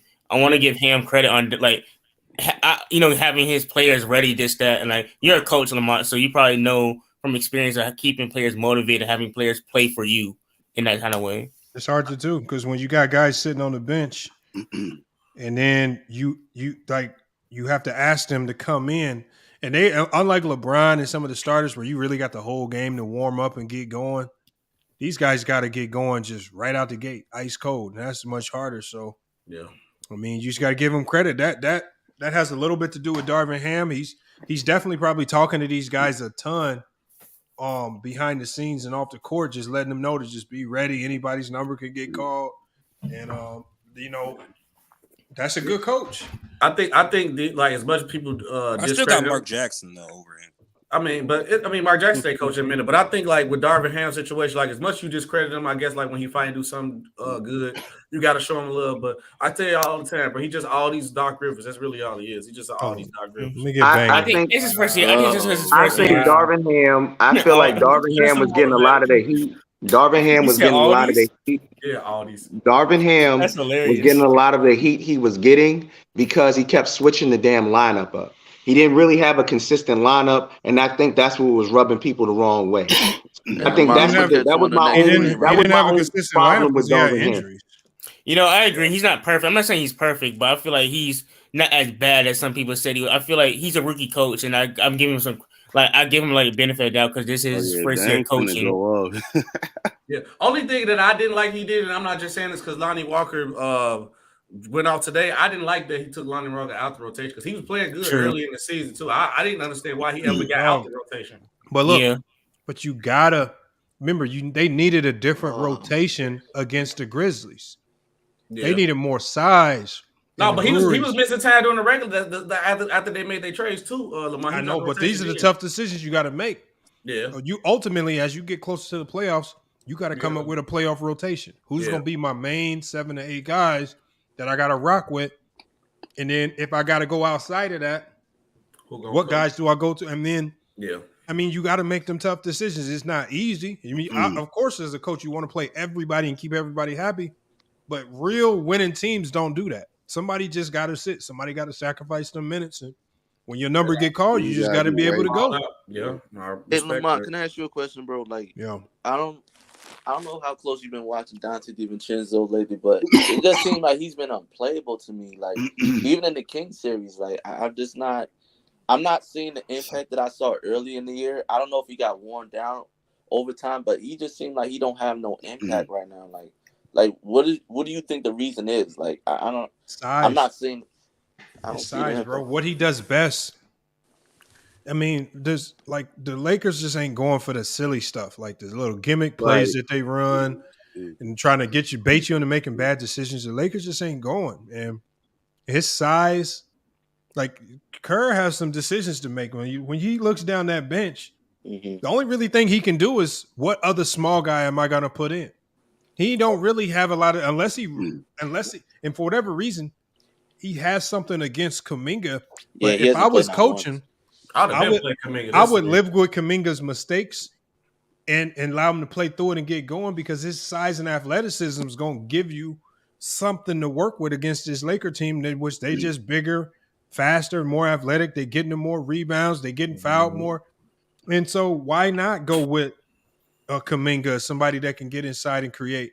Why are you going with guys that are just going to go out there and be shot chuckers and not get fouled? That's a knock against Golden State for not developing those young players like Moody, like Kuminga, like Wiseman. Moody, they lived and died by Steph Curry, Steph Curry and Klay Thompson and Draymond, and they really haven't developed them. No, they're developed. Like Moody's not going to be playing in playoff game if he wasn't developed. He's just a guard. They don't need more guards. They need the bigger wings, like the Otto Porters, the players that they had last year. They need more of those guys. But they don't have them guys no more. Yeah, because even in 2016, back then they had like Festus Ezeli, Andrew Bogut, what's his name? They had Livingston 6'6" guard. They had some big guys that could at least play. Like the only big men they have are Looney and Jermichael Green. That's it. And they have Draymond the bench. I think Obi 6'5", Poole 6'3", DiVincenzo 6'4". But Draymond 6'6". Lamont, to your point though, that's one of the reasons why me as a Warriors fan, I know other Warriors fans can speak on this. I didn't understand why Kuminga wasn't in playing time like that all season. Now he got it, especially I think when Draymond was hurt, and then there was other and he played good, and he was playing well. And I don't know what was the reason. Like when playoffs came, it's like he wasn't getting that much run. Like I'm not understanding it. And even Moody to some degree, he wasn't playing all year. So I was shocked that he was getting minutes, like in the middle of the Kings series, and then he's been playing a lot in this Lakers series. That's shocking to me. Blaze, the crazy part about it is, I thought when they let Otto Porter go, I was like, oh yeah, Kuminga gonna really shine in the rotation. I thought he was gonna take Otto Porter minutes. That's what I thought he was gonna do. SB, I think that was originally the plan. I think the owner, he wanted those guys. That's why he didn't mind getting off of Otto Porter, even though he was dealing with the foot injury. And I got to give the Warriors credit. They actually managed Otto Porter really well because he was having a lot of injuries. Yeah. And they managed his minutes very well, especially with his foot. So the fact that he didn't even – I don't think he even played this year, if I'm not mistaken. Like, he was hurt all year. So he couldn't even help the Warriors, even if they still had kept him. Dante just – I don't know, bro. Like, if they lose in 5 like y'all think they can, like I think it's gonna be a whole. If I think the Lakers would benefit to just get the Warriors up out of there. If I'm the Lakers, let's close and go to state. I don't want them to get no type of confidence. I don't want no type of anything else. Like I don't want them to get no. Let's get them up out of there because anything can happen. This team can get hot. They can go on their runs. You see in game 1. You see it in the last couple games. The Warriors can go on a run quick and win the game anytime. No, you got to get them up out of there. And plus. I'm sorry. Golden State plays really, really good at home, though, bro. And I'm sorry, I'm gonna put my conspiracy theory hat on real quick. I feel like they're gonna get a very favorable whistle. I feel like they about to get a very favorable whistle in San Francisco, bro. I'm sorry. I mean, Scott Foster ref this game, and I don't know if the Warriors got to start being more aggressive. They might not get if they. I agree with you saying you might get a better whistle at home, but if the Warriors don't start being aggressive, it ain't gonna happen. The Lakers got 23 goals for a reason. SB, I ain't gonna lie. I thought Curry got some like the threes that he missed. Like he normally makes them. Like that was. He didn't have a good shooting game. If he would have made some of those shots, man, like. But the same thing I tell you all the time about the Warriors. We get blinded by the Warriors because they got the greatest shooters of all time on the court. Majority of them threes they shoot be bad shots unless they be like the wide open. They shoot a lot of bad shots. They just make them, bro. Yeah, we just accept it. Bro. We just. But Clay. Yeah, I agree. We just accept it because it's Curry and Clay. Nah, but Clay had some bad shots, bro. I just. But that's how he normally shoot that, bro. Think about that game. He had 30. Those were bad shots. He was lighting the net up, though. Yeah, it's just some players we accept it with, like Damian Lillard. When Dame pulls from 30, like that's a bad shot. But since it's Dame, it's like, oh, we cool with it. Yeah, it's Dame. Hey, Lamar, I got. I don't know if it's a question or if it's a statement, real quick. But like, you see how, like, as far as like with the Heat, the Nuggets, the Lakers, like, even though like the roster have changed like a little bit, like some of the core players are still the same from like the bubble. And people were like, oh, the bubble is fraudulent, the bubble was fake, blah blah blah. But you see the players on them teams I just mentioned who was playing like that in the bubble. You people they playing great right now too, right? Yeah. I mean, it's I don't knock the bubble. I mean, the bubble presented its own challenges, and you still got to hoop against other. I don't knock it either. Because like when people say, "Oh, the bubble," I'm like, if you're a hooper, you're gonna hoop. It don't matter if it's double rim. It don't matter if you're playing with milk crates. It don't matter. Like especially in the playoffs, like when it's something when you playing for someone on the line. If you're gonna hoop, you're gonna hoop. Like Jimmy Butler, like everybody know that when it comes to the playoffs, Jimmy Butler, he gonna ball out. Joker gonna ball out. Jamal Murray ball out. Like you seeing Julius Randle when it comes to the playoffs, he fold. It's just certain players like when they playing for something that's on the line. It don't matter if it's the bubble or whatever it is that they gonna ball out. Julius Randle has no right hand. It's terrible. He has no right hand. Him or RJ. I don't know how people make the league like that, but about the bubble situation, it's crazy to me about like it's more things that you could argue that the bubble was harder to win it than it is. It was harder. Nobody would say anything if LeBron would have lost. No, that'd have been one of the best championships ever. We know how the agenda go with that. We keep it a buck. Like we know how the agenda go with that. But no, because you got to think about it. Every game an even playing field, so there's no home court advantage. You got half the players who didn't even want to be there. They come about that. It's no travel, so everybody's fully healthy and playing better. So you got no home court advantage, everything even on that. Majority of everybody healthy, and you in a situation where everybody just comfortable. That's probably one. That's probably matter of fact. That probably is the most fair playoffs of all time.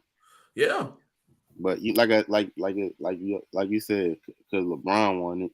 They want to make excuses and say, "Oh, it was a unique situation." But Lamar, I got a question for you, just for your opinion. Now, if the Lakers do win this series 5 or 6 or even 7, what do you think happens with the Warriors now? Because they didn't even extend Bob Myers. I think Steve Kerr didn't get extended. Obviously, Draymond wants a new contract. Clay has 1 more year. Do you trade Poole? Like, this could be a whole nother different team come next year. Is Steve Kerr still there? Like, do you think out of everybody, they might have the most interesting offseason, depending how this ends? It could, but they got pieces to stay. The good thing is they still got pieces where they can still stay decent, stay competitive. Like, as bad as Poole has been, he's still a good trade piece for a lot of teams that want a good young scorer. So, I mean, I think from what I've been hearing, and I said this at the beginning of the year, there's a divide in that locker room. Yeah, you were saying that. I did. It's Kuminga, Poole, and Moody. They all clicked up, and they all, I guess, got some little beef with the older guys, the Clay, the Steph, and the Draymond. And so you see a divide, and now it's starting to trickle out onto the floor, and you can see little bits and pieces of it. Like when Poole takes bad shots, just look how Clay and Steph react. Yeah. Like they be looking like lions. This motherfucker on the floor. Not to cut you off, but I've been peeping that since like not even just in the playoffs. Like that was going on in the regular season. Like you see, he got ejected from one game because he threw his mouthpiece because Jordan Poole. Jordan Poole. Yeah. The worst thing that happened to the Warriors was when, and there's not even being funny about it.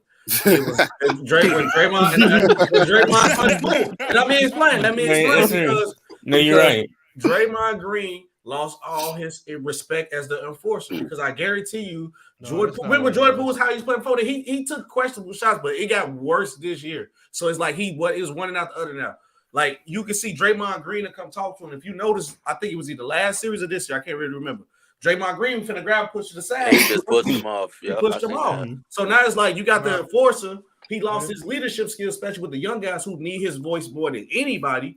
So now it's like they out there just doing whatever, and he can't say nothing. From what I heard, and again, this is just what I heard. Allegedly, you say allegedly. From what I heard from another player, the issues had started way before that punch. Like the punch was just the boiling point because when I heard from the story that I heard, allegedly. It didn't initially start out between Draymond and Poole. Draymond was intervening because the man was talking and going back and forth with Clay. And then Draymond intervened. So, and when Draymond intervened, he said something slick to Draymond, and Draymond did what he did. But one of the reasons why there wasn't no harsh penalty on Draymond, think about the penalty that they gave him. It's a divide. Curry, Draymond, and Clay, they don't get along with Poole that much. I think got penalized for that. And the reason why we know they're going to trade Poole, look at the contract that they gave him. They gave him a really good contract, but that's a great contract to trade. Yep, you get multiple He pieces. only got suspended like one because I only remember him. He gets suspended to the video leak too. At that, so yeah. Someone's and if the video leaks, nothing happens. Someone's gonna take pool. Someone's gonna take Lamar, pool. I'm just asking because I'm not sure. Did he get the similar contract that Anthony Simons get? Because I think that almost like it was very similar. Yeah. Okay. Yeah, you can especially find one of these young teams or one of these rebuilding teams who got a lot of pieces, and you can make them put some together, get you some more bodies, they get them some more wings. Man. I don't know a team off top of the head. It'd be funny if they end up getting like Dylan Brooks or something. That'd be hilarious. How big is the Warriors? That would be hilarious. Moving forward. Hell no, not Dylan Brooks. Dylan Brooks not that trash though. We over he might go to trash. Yeah, this the you're right. He's trash. He gonna go on a championship. So are we? Y'all gonna be sick. So SB, are we saying that internally because the Warriors been? Because again, they've been up and down all year. I mean, they had the worst road record out of any defending champion. Defensively, they plummeted. Like they don't have the same vibes. Like is it the only way to beat this Warriors team is for them to have internal problems? Is that what we're seeing? I mean, that's a possibility. It's a possibility. I mean, they won a championship last year with the same internal problems. This problem didn't just start. Like this has been something that's been brewing, and it just came to a boiling point. That's it, and it got exposed to the media. It's not even about the internal problems. The team is now, as currently constructed, they just ran into a bad matchup with the Lakers. You have nobody to guard AD. You have nobody to really guard LeBron. Like LeBron can really abuse Wiggins, but he's 38 and he's playing smart. Nah, what LeBron does, he try to get in pick and roll and try to get Curry again. Exactly. That's why I said he's 38 and he's playing smart. I don't have to bang with. He's like, I don't have to sit here and bang with Wiggins when I can sit here, pick and roll, get Curry, their best scorer in foul trouble. You already know Poole ain't gonna give you shit. You know Draymond ain't gonna give you shit. You know Looney can't give you shit. Moody's not gonna hit like that. So it's only Clay and Curry. So you neutralize that and you really try to put the other ones in a box, it's a wrap. And not only that, the Lakers others been stepping up, like D'Lo in 20-point game. The Lonnie Walker been stepping up. The Lakers other players been stepping up, while the Warriors others haven't been stepping up. So it's just y'all telling me right now, if the Grizzlies hit the Warriors for a sign and trade, it'd say you take Dylan Brooks and Brandon Clark. Y'all want to take that trade? They'll take that. They will take that. Okay, well, you asked. Wait. Okay, that was the first one. What was the first one? And they called back. All right, we put Tyus Jones in that trade. Would y'all Hell no. Hell no. You need size. Jordan Poole like that. Bro, why would you get that, man? Like that's a horrible trade. That would be a I don't know who y'all think. Like real talk, you have no Dylan Brooks can't shoot, so they're not taking. Like real talk, y'all have the Golden State has no center. Golden State has no center. The only reason why they beat Sacramento is because the tallest person on the floor for Sacramento was Sabonis. That's the only reason why they beat Sacramento. To try to flip Jordan Poole, you might have to put him. You might have to put him with another player, but you got to go after Rudy Gobert. That would be. Lamont, I ain't gonna lie. That's worse than what I just said. No, it's not worse than what you said. It's equally as bad. Rudy Gobert can't run. I mean, Golden State's a running team. At least the Warriors gonna have a rim. All right, I'm gonna tell you who they need to get. They need to get the dude from the Suns, Aiden. Fuck no. I don't like his man. No. He doesn't fit the Warriors. DeAndre doesn't fit the Warriors. If you can't play with KD, you can't play with the Warriors. You know who the Warriors should have kept though? Ben Simmons or Rudy Gobert. I'd rather have Clint Capella. You know who the Warriors had? They probably should have kept though. DeAndre Ayton is the laziest center in the NBA. I think they should have kept big facts, bro. Hold on, go ahead, SB. I said know who the Warriors had, and they should have just kept them when they was doing all the trades. They had when they was doing all the trades to get not Jordan Poole, Gary Payton back. They had Sadiq Bey. I think they should have just kept him. At this point, if you need a good wing, my Hawks got him. My Hawks got him now. Sadiq Bey was the Pistons. He went to the Hawks. No, that's what I'm saying. But the Warriors had him first, and they sent him off too.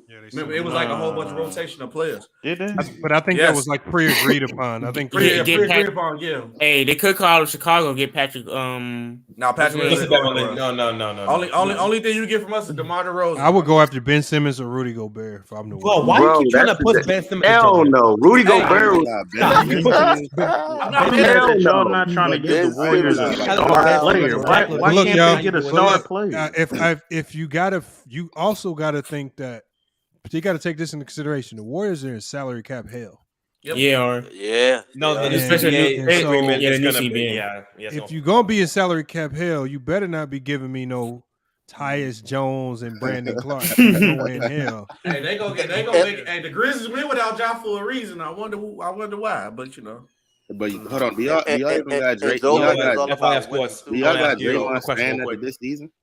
FIF Sports, real quick. I just want to go ahead and ask you a question. Okay, so basically, the Nets had shut down Ben Simmons for the rest of the season. Do you think that if the Warriors did pick up Ben Simmons in some kind of trade, do you still think he would have the same defensive value as he had 2 or 3 years ago? Nope. Yeah, he had the same defensive value this year when he was playing. Right, but he got shut down, and there are multiple reports saying that he's been out in the clubs. Yeah, but he only got shut down. All the players is in clubs. He only got shut down because they wanted to play their new young guys that they just got. He didn't get shut down because he was hurt or nothing like that. He wasn't playing bad. Ain't his contract up? Ain't his contract get right? What would be the? Oh no, he gonna play. If you gonna get Ben Simmons, get him next year because his contract. But what would be the point of Golden State getting Ben Simmons though? That's another bona fide Draymond Green. He don't score. No, I only said initially, you only go after Ben if Draymond leaves in free agency. Okay, that makes more sense. He's like a replacement Dre. If you want anybody close to Draymond, Ben Simmons will be the replacement. That's a bad sign. Hey Lamar, the more I think about it, I think you might be on to something, bro. Because the way Jordan Poole's been this year and the way how he's shooting his drive, and you can't really play. He seems unplayable. And then if the vibes ain't good, like I can really see them trading him, bro. I didn't think that at first, but you might be on to something, bro. Bro. Like, it's looking bad every time. I don't know. Why can't y'all trade him for a star? Why y'all not trying to get a Warriors a star player? I don't know if they would do it. I call Toronto. I'm looking at this comment OG and Nobi. I say Pascal Siakam. They're not giving him Pascal. Toronto not giving him Pascal. Like they need size. They're trying to give it to Pascal for like a little bit. Yeah, OG to the Warriors will be perfect. The Warriors need a defender. That's what they need. Lamont, I'm looking at this comment on the screen, and why would you get Kyrie? He's too.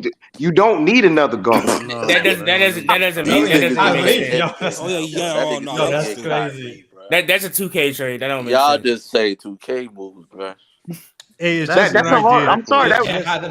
It's just a trade idea. What I like to see that just to see if it could work. Yes, but they not going nowhere in the playoffs because they too small still. That's why I said go get an OG. OG and Nobi. OG would be perfect. Or get like OG and like one of their bigs. What about Dwight Howard? I heard somebody say Pascal Siakam. That would be.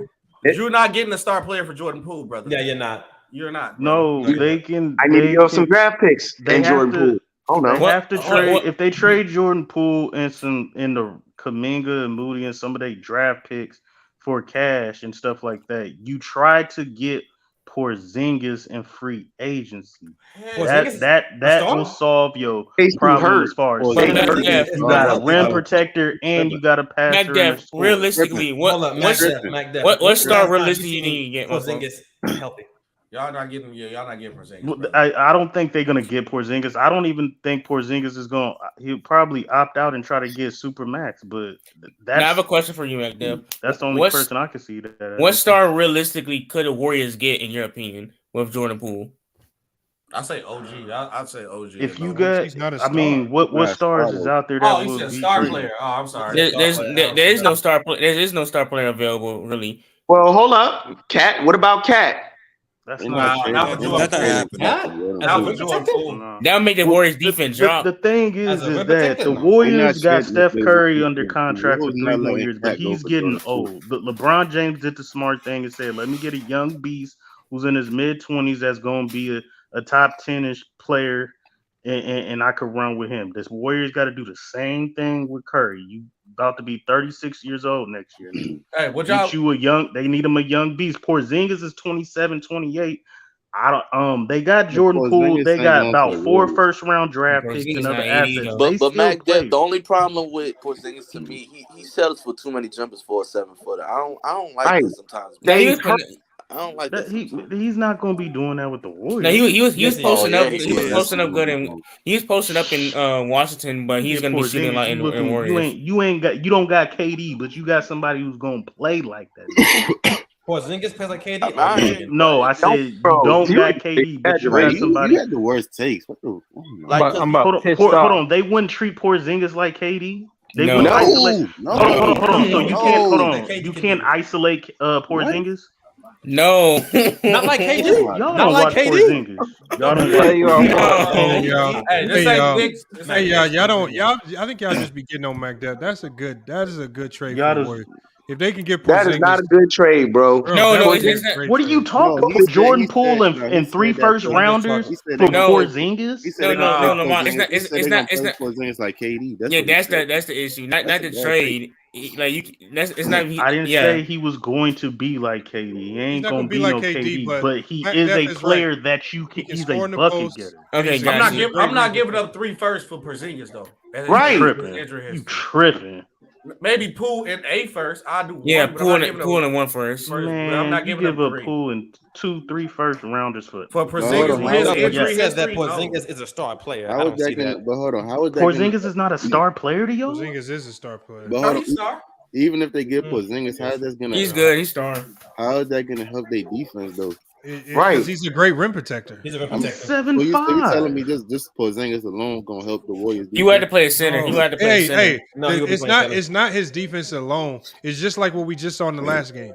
Just AD's presence changes a whole bunch of decisions that these Warrior players make at the rim. When they were talking about Draymond not taking the layup if it was even open, it's because they thinking about where's AD at. Like you second guess a lot when you know it's that shot blocking center down in the paint.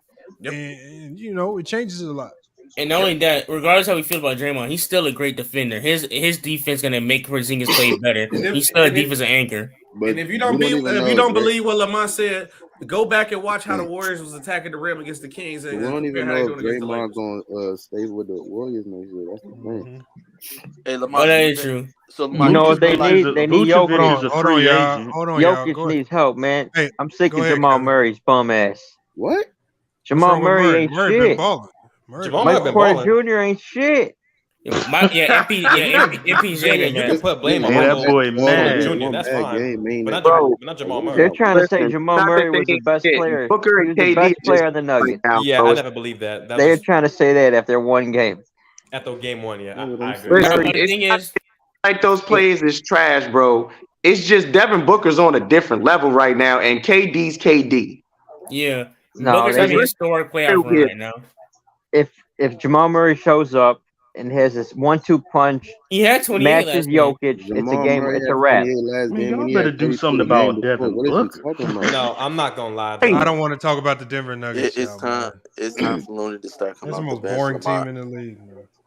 I'm gonna be real. I said Knicks. The Knicks. You didn't watch this series? Talk about my Knicks, bro. Leave my Knicks alone, bro. This has been the most exciting series. I'm sorry, man. The most boring team in the league got to be the right now. Just leave them alone. It's like every 2 seconds, Joel Embiid or James Harden, they flopping and they going to the free throw line. The Sixers is the most boring team in the league. I'm sorry. Hey, James Harden balling right now. I'm so happy Denver's getting real quick. I'm so happy Denver's getting exposed. I cannot stand Nikola Jokic. Like I can't stand it. I can't stand it. How are they getting exposed? They're not getting exposed. Jokic Denver dropping 60 I'm happy they're getting I use the word exposed for a reason. Because people were just sitting here talking about how they're so dominant defensively. You got Booker dropping everything on you. You got KD dropping everything on you. Everybody was who's getting exposed? But happy that Jamal Murray's getting exposed. Hold on. Nikola Jokic was majority of people had his son. Majority of people had his sons winning the series. So how are they getting exposed when majority of people had his sons winning the series? Whoever said that the Nuggets was a good defensive team? No one said that. No one said that. I haven't heard it here. They are good defensive ones on the internet. What are y'all talking about? Both teams their only good consistent defender is Aaron Gordon.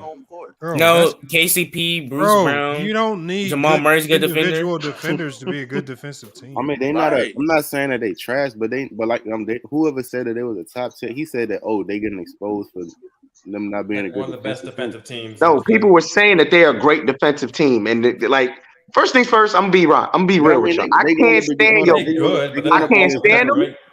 I can't stand him. I feel he's way overhyped. I cannot. He's not overhyped. Who, Nikola Jokic? He said who overhyped? I've heard people say Nikola Jokic is the best big man ever. I've heard stupidity like that. It's possible. I mean, they bugging. Man in the league. All right, he's the best big in the league, but ever, yeah, they overblown it. They are overblown. They are overblown. He's definitely top 10 all time. This is the thing. You could put Jokic in any area, he gonna dominate. Yeah. No, he not. What are you talking about? Yes. Bro, his shooting alone. Jokic is very skilled. What era would he not dominate? What is he doing against Shaq? What is Shaq doing against Shaq? Shaq abuse him, and you know it, Lamont. Stop it, bro. Hold on. That'd be like me saying, what is Hakeem doing with Shaq? Hakeem didn't do nothing with Shaq. Shaq's still getting. You're right, but you just put Hakeem up against Shaq. What is Jokic doing against Hakeem? Jokic is gonna give Shaq 30, just like Shaq gives Jokic one of the best offensive centers of all time, top 5 easily. He's also one of the best shooters at the big position. Every time. He's the best passing center of all time, so he's gonna get his teammates involved. That like to come out. Say things like that. Jokic is the best passing big man ever. I'm not going to agree with that. When they sit here and make it seem like this man can't be stopped, or AD abuse him in 2020. Who's the best? Shaquille O'Neal struggled with the cerebral centers, the centers that could play, make decisions, pass. Those are the centers he struggled with the most. They can shoot. Jokic is extremely skilled. Jokic is carrying the poverty franchise. The poverty. Denver Nuggets is a trash team. Jokic is the only player that's decent on that team. Jamal Murray's trash. Porter Jr.'s trash. Aaron Gordon's trash. They're all trash except for Jokic. You can't be a 1 seed in trash. I'm sorry. I'm saying y'all just saying anything. Come on, they're a bunch of overrated. Aaron Gordon was on the Orlando Magic. Overrated is fine, but don't say he's trash. That's 2 different conversations. They're people trying to hype up the Denver Nuggets. It's the Jokic Nuggets. It's the Jokic Nuggets. That's who the team is. What would Shaq do to stop Jokic? I don't think anyone. I don't think Jokic is able to operate the way he is able to operate in the paint. When he's able to toss those little passes from the paint, I think Shaq's able to push his big ass out. I think a lot of those centers back then, the Patrick Ewings, the Alonzo Mournings, Kareem with How do you push a player out? How do you do that? Explain to me on defense how you just push somebody out. How you do that? Put a body on their ass, Lamont. Come on, they do that to him now. Jokic is able to operate in the way he's able to operate because I'm gonna be real. He's big. There's not a lot of big men in the league that could really mess with him except for Embiid. Nikola Jokic would have used Shaq. I saw him cook. I saw him cook Rudy Gobert and Cat. But this Gobert, though, Rudy. I'm sorry. The Rudy Goberts of the world, Rudy Gobert is, to me, he's great defensively, but what is he giving you offense? So you telling me if I dropped Jokic in the 90s and he was in a matchup with Jokic would be the GOAT in the 90s. And he's in a matchup with Hold on, y'all. So let's say he's going up against the Utah Jazz and he got Antonio Carr in the post. What's gonna happen? That's barbecue chicken, bro. Antonio Carr gonna push him. I'm not gonna act like that's not barbecue chicken, but what is he doing against Mailman? Okay, hold on. What's Sean Bradley doing with Jokic? He's scoring on Mailman. All right, bro. Y'all listen, bro. What's George Mearson doing with Jokic? But hold on, bro. You naming these? I'm talking about the top centers back then. These are starting centers. Hold on. What would Mutombo do? Hold on, Del De Niro. I'm just naming. You act like I'm naming bench guys. I'm naming starting centers from another era. You get mad at me because I'm not getting mad at you. But I'm comparing Jokic to the top centers back then. These centers you're naming, are not the top centers back then, bro. Rick Smith will give Jokic hold on, y'all. Jokic don't have to play top centers every night, just like centers in the 90s didn't have to play top centers every night. I agree with you, but I'm sitting here saying Jokic's big competition in this era is Embiid, and what has Embiid done to Jokic damn near every time he's played? Okay, they gave each other good games. Okay, wow, that happens in every era of basketball. Also, how much stock are you putting in the regular season? Well, I put a lot of stock in the regular season because this is how you get your rhythm, your chemistry down. This is how you get your rotations down. So the regular season is actually very important. But you're basing it off one game though. And plus, Jokic, you do know Jokic like, in the playoffs ups his scoring like big time from the regular season to postseason, and everything goes up for him. Able to operate. Jokic sits in the middle of the lane, and he's able to just play like. I'm gonna be honest. I'm gonna be real. And what I want to know is, you say you can't stand Jokic. Why can't you stand him? Look over the top and he's able to throw those passes. I don't think he's able to do that against a Yao Ming. I don't think he's able to do that against a Dave Robinson. Able to do that against a Shaq. I don't think he's able to do that against Patrick Ewing. I just don't think he's able to do that. He's just I'm not gonna act like he's not skilled. He is skilled. What did any of those guys do defensively that could stop Jokic? He said Yao Ming. Yao Ming. Why are we acting like Yao Ming wasn't a good center? He's gonna shoot. He's gonna drain threes in his face. And then if he tries, hold on. You talking about Yao Ming? You talking about a Yao Ming and a Patrick Ewing? Slow-footed. These ain't even great defensive centers. That's what I'm saying. Hold on. Why are we acting like Jokic is not slow-footed? It don't matter that he's slow. He's more athletic than Yao Ming. He's skilled. It's his skill that gets him where he's at. I don't disagree with that. That's why I said I was hating a second ago. I'll give him his due. But we don't look at the defensive side of the ball where he's a liability. And I think a lot of those centers back then definitely get off. Hold on. Why, when people say that Jokic isn't a good defender, are y'all saying that because y'all heard somebody else saying that? Hold on, but if you put Jokic, analytics. Hold on. If you put Jokic in another era though, where there's less pick and roll, he's gonna actually be a better defender though. The reason why he struggles to defend now because teams put him in a pick and roll. He out there getting cooked by guards. Yeah. He's not a great shot blocker, but he's very active. Like he's very handsy. He like puts his hands like he knows how to guard. He's just not an athletic center to be a shot blocker. He's a good body. He is a big body. I couldn't imagine Patrick Ewing getting put in all these pick and rolls. You know, I mean, these Shaq. centers of the past. Shaq can't guard pick and rolls. Wait, but there's a lot of centers. Not to cut nobody off, but people's favorite thing to say about Jokic is that he's not a good defender. But like my thing is that a narrative? Because when I look at the analytics, he actually not as bad as how people be trying to make it to be. He's not a great defender, but he's not as bad as people say he is. You know, Del De Niro, this is what people do with Jokic. They just say it because out of all the stuff that Jokic does, the last thing we're going to talk about is defense. So they just say he a bad defender and just hope that nobody actually go check. That's what I'm saying. Nobody really do any real research on it. When I look up analytics, I'm not saying that he's great, but it's not like how everybody, he's just a trash defender. He's trash. I didn't say he was trash. I said he's not a really good defender. So Ewing wasn't a really good defender. The analytics, actually, Ewing's a pretty decent defender, bro. Come on, don't do Patrick like that, bro. Analytics don't agree with you though. That man was not no good defender. Now Patrick Ewing wasn't a good rim defender, Lamont. I'm about getting pissed. He wasn't a good defender. Who's going to step up on the Denver Was he a good rim protector? Yes. Was he a good defender? No. And then you got to factor in too that Jokic, he played from the outside and he stretched the floor. Patrick Ewing, Shaq, none of them they didn't have to be good perimeter defenders back in the day because they were centers. Like if you say Kevin Garnett, Kevin Garnett can guard Jokic really good. Like Hakeem, none of them, no center from the 90s was good on the perimeter defender. So Jokic was taken from the outside in. Like y'all got to realize he's not gonna hit all the shots, bro. I'm not gonna have to bring his ass. I can bring his ass on the block sometimes. Just hitting wide open. I didn't say he was gonna shoot. I said he's gonna play from the outside in.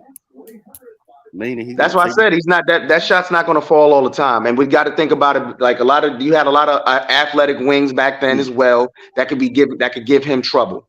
So you're saying that Jokic wouldn't be able to drive to the paint against Shaq, draw a foul, possibly get an and one every time? No. And plus Jokic, his play style. He's like if you put cutters and athletic people around Jokic or shooters around Jokic, yeah, he's gonna get him open. Like you're gonna play off him. Like put like a team around Jokic. He don't even necessarily got to score. He could pass. It's no real way to game plan for Jokic. But they need Jokic's points to actually be effective. Not so really. Not really. The Nuggets actually play better when he's not scoring all the time. Jokic can dominate a game literally just putting up 15 points a game. Yeah, 19 and 15. They do better when everything else. They do better when he scored like around 17, like around 20. Yeah, he went up for 53 because the Nuggets bench didn't play good. Like the Suns bench had 40 points. Plus he's going against Ayton too. Ayton, like I said, Ayton is the laziest center. Ayton is dog food. He is dog food. Yo, leave that young man alone, man. Y'all ain't got to come for him. He don't want to be there. He don't want to be there. He's not very motivated to play hard for them. I think he lost confidence when they got KD. I think him and CP3 have a bad relationship, in my opinion. I could be wrong. He got a bad relationship with all of them. The coach. What do you think about that, Lamont? Do you think he lost confidence when they got KD? I think he lost the love for the game. They had a bad relationship last year. Like after that, the whole year, they didn't want to pay him. Game 7. KD game don't affect Aiden's game. Matter of fact, my bad. Because he signed with the Pacers. The only reason they matched. I used to play a lot of ball, bro. I'm thinking about this from a basketball player's perspective. DeAndre Ayton, he was seen as one of the key pieces of the offense before. Like he was supposed to be one of the key guys. Then you go and get Kevin Durant, and now a lot of those shots they would expect you to take, KD's taking. That's not that bad. Good basketball players don't think like that. Good basketball players get geeked when you bring another good player into the fold. But you know, it's crazy how y'all said like. Why you think Steph Curry and playing them was all happy when they got KD? Y'all thought we was smacking y'all. Now we about to really smack y'all with KD. Like good players love playing with other good players. It's crazy how y'all say good players hate playing with bums. I don't know who pointed it out, but I remember in the beginning of the season it was like Patrick Beverly. He had pushed Ayton over, and none of them Suns players came to help him out. They just left him over there by himself. I forgot who pointed that out, but hey. That is possible that they probably beefing a lot. And also, to be fair, the Suns want Ayton to be like a Clint Capella type, just to pick and roll, do this, that. DeAndre Ayton is very, very skilled. I feel like if he was in Indiana right now, he'll be thriving more. Him and Tyrese will be a better duo because like the only reason the Suns signed him is because they didn't want to walk for nothing. Because if they would, like, let's say DeAndre Ayton out walk for nothing, the Suns would be in shambles right now. Because you just let that big man walk. They had to. Everybody be saying Jokic is trash on defense. That's what you need to say about DeAndre Ayton.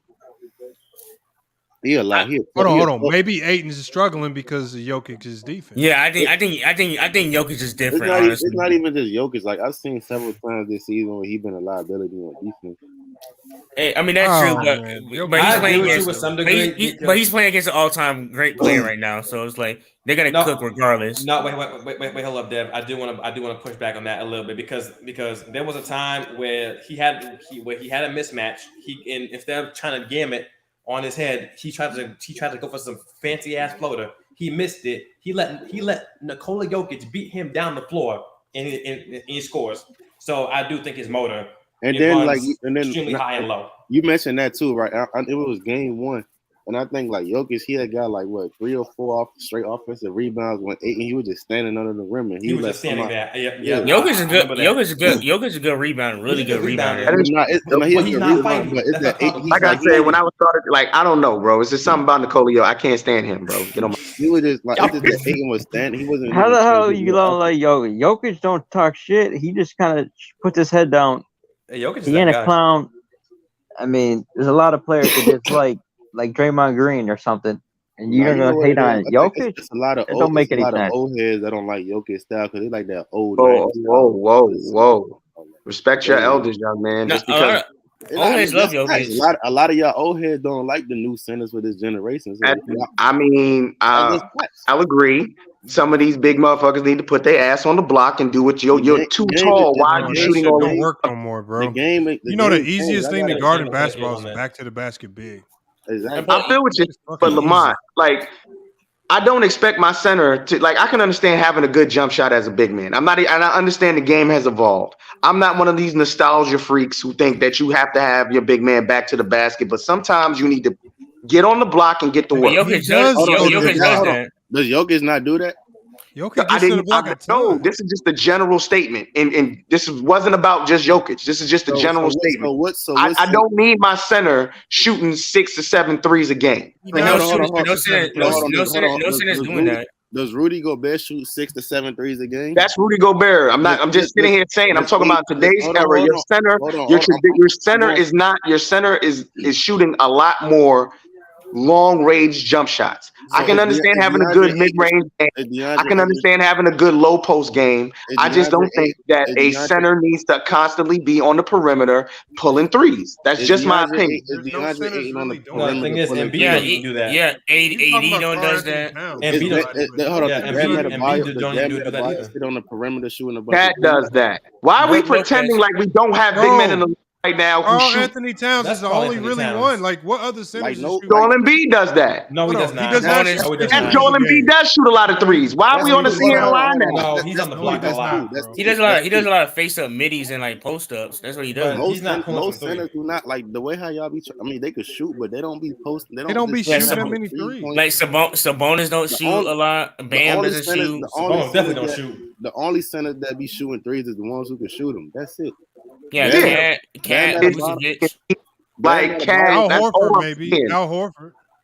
But he's not a real center anyway. It's my opinion. I'm not sitting here saying y'all have to agree with my opinion, but let's not pretend like we don't have centers in today's league pulling a lot more threes. That's because they can shoot. I'm saying. That's because they can shoot threes. That's what I'm saying. And I understand that's where the game has gone. So I want to ask you a question. This is a little nostalgia for myself. I do miss a lot of the low post.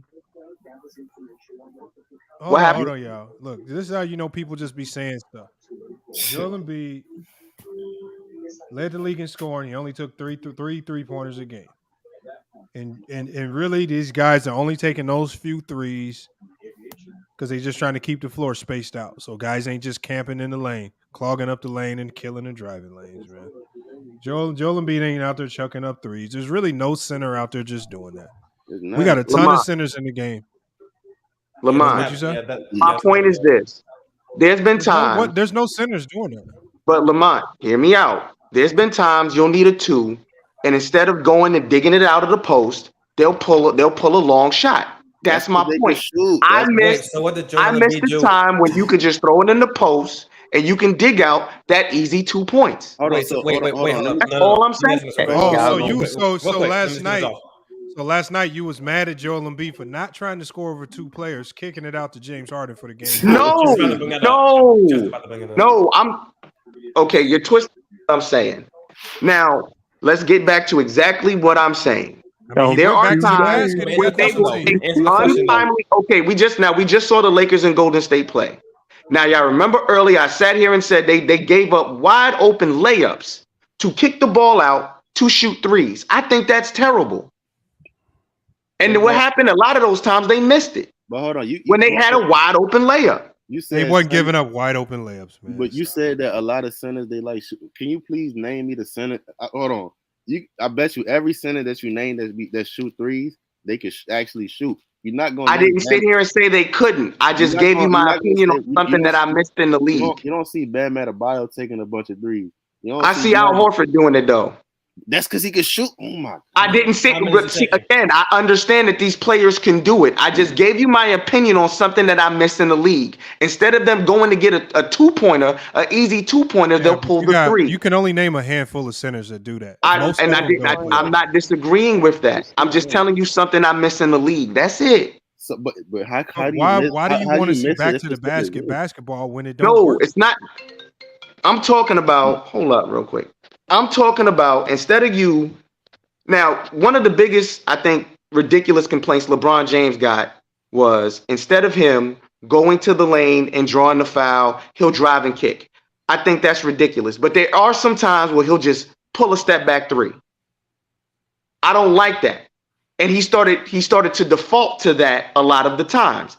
I didn't like that because I believe LeBron James is the best of the basketball ever in my opinion.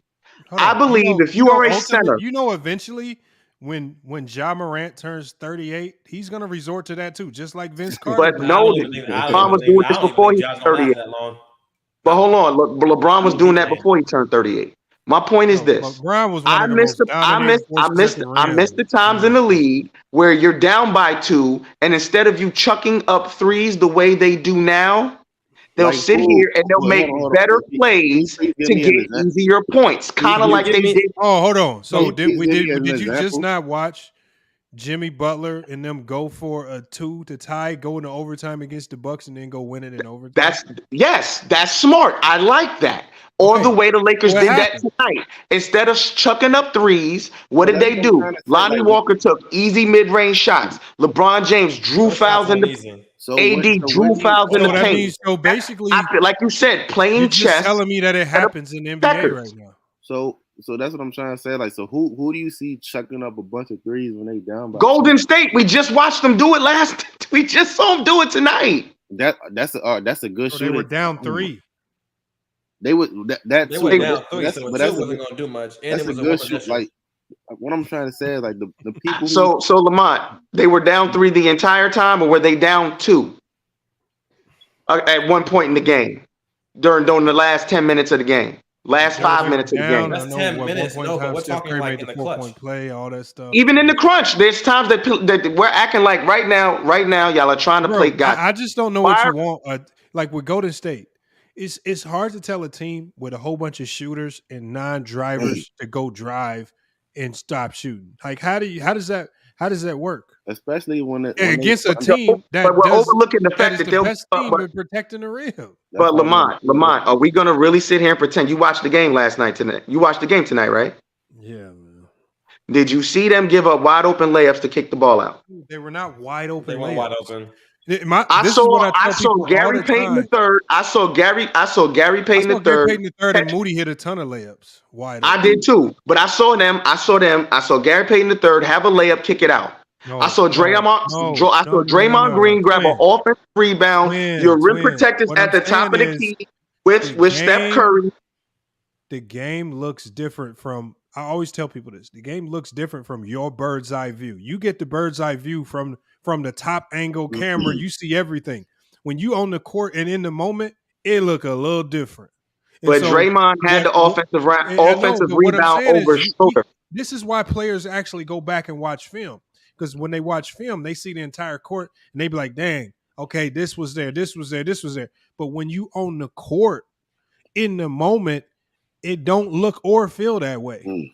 I don't disagree with you. So I'm just sitting here saying they passed it up. I say they passed those shots up because they felt the presence of AD and LeBron and that Laker team applying pressure at the rim from game after game after game after game. And they tired of seeing their shots get sent into the stands. You just said pressure, bust pipes. At this point, remember in a league where they say no defense is getting played, when teams actually lock in and play the defense, when we just gonna give them credit. You just seen Steph Curry. You just seen Steph Curry try to get a layup against LeBron. You seen what happened. So it's like you. But see, you're looking at one play. You're looking at that one play. Hold on. You said one play, but that one play it puts them in a mind frame like, man, like the Lakers, they got what you call it, LeBron, AD, they got a bunch of rim protectors. Like he look over his shoulder. But hold up, Draymond Green grabs the offensive rebound. He's next to the rim. Why not try to go up? He's not wide open. I'll play the video. Yeah, I didn't say he was wide open. I'm just talking about that particular play. Dennis Schroeder's on you. He grabs the offensive rebound. If he tries to go straight up, Dennis Schroeder either has to foul him or he makes the basket. Instead of that, he throws it back out to Steph Curry. Bro, back in the day, Lamont, they're just going straight up. Play. Throw it into the ring, throw it into the stands. I'd rather you take a higher percentage shot. Steph Curry has AD on him. And I'm gonna give you this. AD played hell of a defense on Steph Curry at the top of the key. Yeah, y'all be wanting to relive these plays in y'all head, want them. It don't work like that. When you in the middle of a game and you going boom, boom, and it plays it just that quick, and the shot clock is winding down, you just got to make decisions on the fly and live with it. And Draymond and Steph have won 4 championships making decisions, living with it. Because it didn't work out this one time, just like when Steph Curry missed a shot against Toronto. It didn't work out that time. But for the majority of the time, in those moments, a lot of the things they do work.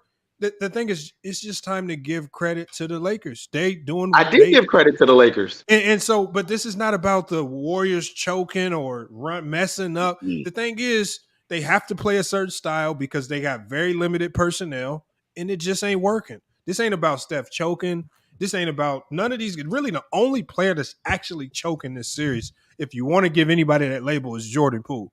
He's the only one playing significantly below the level of play that he was going in the regular season. Draymond, same numbers, close to a triple-double tonight. Steph Curry, far above his numbers, triple-double tonight. Klay, similar to the regular season, inconsistent. Sometimes he's making shots, sometimes he's missing shots. But Jordan Poole is the only one that you can apply the choke label to, and they are very limited with what they can do. And Draymond Green made a smart play right there. I mean, he kicked it out, they reset, and they got another opportunity to go score. And who better do you want with the ball than Steph Curry? Steph Curry on the perimeter. I mean, if Draymond misses that layup, he gonna get just like when Jordan Poole did that three, he gonna get killed. Are we killing Draymond? I'm killing Draymond. I will, if no one else will. Like he said that, what you call it, players, they down by 3 or they down by 2. Like the Lakers was down by 3. LeBron passed the ball to Lonnie Walker. He got a high percentage mid-range shot. So I don't. That's my point. But the point is, you said that you missed that from when it happened back. That still happens in a day's game. More teams are gonna pull the 3 more often than not than take the 2 and play defense. Right, but my brother, let me ask you this. Matter of not to cut you off. What you call it? The Warriors was down by 3. Steph Curry took it to the rack. Got it. Like, are you really watching the games, or you like? I'm actually watching every minute of the games. I'm just sitting here saying, with that much time on the clock, if I have Draymond grabbing an offensive rebound at the rim, I'd rather them either send that shit into the luxury seats. Right, but let me ask you this though. So during that particular point, the Lakers were 100% from the free throw line. So even if they score the 2 and they have to get back and they foul again, they're just going to be doing that and doing that until the game is over. So them game 2. This is the crazy part. When Lamont sat here and said what he said about Golden State, and that's basically their style of ball, and who better to have the ball in their hand than Steph, I don't disagree. Only thing I'm sitting here saying is I miss back in the day when you caught that offensive rebound right there, you're probably going to just try to take it up and play defense. That's all I was saying. They still do that in the day's game, though. That's what we're trying to say. It just doesn't do them no good in that particular game because, again, if Draymond made the 2 and they foul again, they're just going to make the free throws again. Well, at the time, I can't remember exactly how much time was left on the clock, but I think they'd have been able to get at least one more possession out of it. They had 15 seconds or something like that? Nah, it was more than that. It was more than that when Draymond grabbed that offensive rebound. Was it? How much time was left on it? It was like 15. I believe it was more than that. No, because when Golden State got the ball back, that's when Draymond Green threw the ball away. It was like and AD caught it in the corner with 15 seconds left. No, it was like 15. It was like 15, 20? Matter of fact, now I'm looking at it right now. It's around like 10 seconds. You sure? Because I could have sworn they had more time than that. You talking about when Draymond got the offensive rebound and tried to drive it on Lonnie Walker? It was Schroeder, my bad, right? No, I could have sworn they had more time than that. It was around like 15 seconds when he. Okay, now I understand why he threw the ball out. Never mind. I thought they had more time than that. Yeah, so it wouldn't have done them that much good. I mean, don't get me wrong. He could have still went up with it. That wouldn't. No, I know it makes more sense to shoot the 3. Yeah. I thought they had more time than that. Okay, so we agree. That works too. Because I could have sworn I was like, hold on, they had a little it was like 25 seconds less when he pulled that 3. I thought it was way more time than that. So no, it does make more sense for him to kick the ball out and shoot the 3. So I if there's one thing about me, I know I don't be on these streams that often, but I'm wrong. I'll admit I'm wrong. I feel you. Hey y'all, look, we about to shut this one down, man. We chopped it up enough about the Lakers, man. All right. Thanks for having me up, Lamont. Likewise. Appreciate y'all pulling up, man. Great conversation. Salute to Twin, Del De Niro, salute, man, and Chris, salute. Man. Appreciate you pulling up. Hey, y'all have it right there, man. Lakers take the 3-1 lead on the Warriors, man. Big time. That's big time. And it's looking more and more like we're going to have a new champion this year. And, you know, like I said before, man, things have changed this season, man. The ebbs and flows of this season. A lot of the bad takes is coming back to bite people, man. And, you know, the Lakers and, you know, the one thing that's going to happen is LeBron James able to win a championship as the 7th seed. It's just like, man, that's tough. That's tough right there. And with all the slander, he says, yo, this was nice. I'm subbing. Salute, Ralph, the gamer, man. Appreciate it. Next time, make sure let's get you on the panel, though. We can get you on the panel next time. You know, I love having new people, but definitely appreciate you subbing, man. I always like to hear how people found the channel. You know, sometimes people just find it just because it popped up on their feed or you find it on Google or something, man. So, man, definitely appreciate you pulling up. I see another new name here, Marika Tukana. That sounds Japanese. I could be wrong, though. But salute to you as well. Another new name. I'm just seeing a ton of new names. AA Padre, salute. Oh, he said, oh, it was in your recommended videos. Okay. Dang, that's what's up there. Like I said, it's just letting us know we get out there. We on the grind right now. We on the grind to get to 100K subs. FYF Sports, man, we trying to move up. We trying to level up. I think once you get to that 100K barrier, and that's like push you on another, you know, it just takes you to a whole nother level of being on YouTube. And so, you know, I'm starting to get the feel that YouTube is kind of turning into a dying platform. So I am kind of spreading out to other platforms, trying to go live on other platforms, just trying to maybe find a new home for the channel. But, you know, it is what it is, man. It is what it is. Warriors is a great team, but this year ain't their year. I agree. You can't win them all. You know, they were, you know, their role problems was kind of exposed it. You know, they're just a different team. They had different issues. I think some of their internal issues started to come out once it became public. It was just a black eye or black, you know, it was just a black cat over, you know, in that locker room, and they couldn't shake it. And, you know, sometimes that happens. Actually, one cool P, yeah, 77K, man. We trying to get to that 78 mark. We get to 80K, and then, you know, things always slow down. And whenever we get close to that threshold, things slow down, and then they make it hard on you. But I definitely think it's very, very possible we hit to that 100K barrier. I see it real soon here. We're going to do our best. We're going to keep putting out content, going live. We got our other channel over there. We're going to be putting out content over there. So the main thing is just staying consistent, man. It's hard sometimes when I hear some of the bad takes, and you know, sometimes these live streams, I ain't going to lie, sometimes these live streams can get annoying. You got multiple personalities up here, people yelling and over talking, and just like I was telling True the King, it's just be like sometimes like, why am I up here doing this? You know, we sit on these live streams, and you know, sometimes we'll sit on these live streams 2, 3, maybe 4 hours, and ain't nobody supported. People don't really support and hit the Cash App like they used to. The YouTube ad revenue, especially for lives, really isn't great. So you got to try to find ways to make your money up with sponsorship. So it's kind of frustrating in a sense. But you know, we definitely enjoy it. We're gonna keep grinding. We're going to keep putting out quality content. We got more NBA film study videos on the way. So make sure make sure if you subscribe, hit that notification bell, right? Because we got a ton of just regular uploads that we just dropped that I'm sure a lot of you guys would just love, you know, to dive into. Oh, facts, Ralph the Gamer. We gained a lot of new subs last year during the playoffs. Last year during the playoffs, we had a couple streams like this where we hit 100K views. I remember one Cool P remembered it. Last year was crazy. We would consistently have live streams where 80K, 100K views, no problem. YouTube just kind of changing, that's all. We definitely appreciate you guys being here, man. It was a great stream. The Lakers win this one, man, 104-101.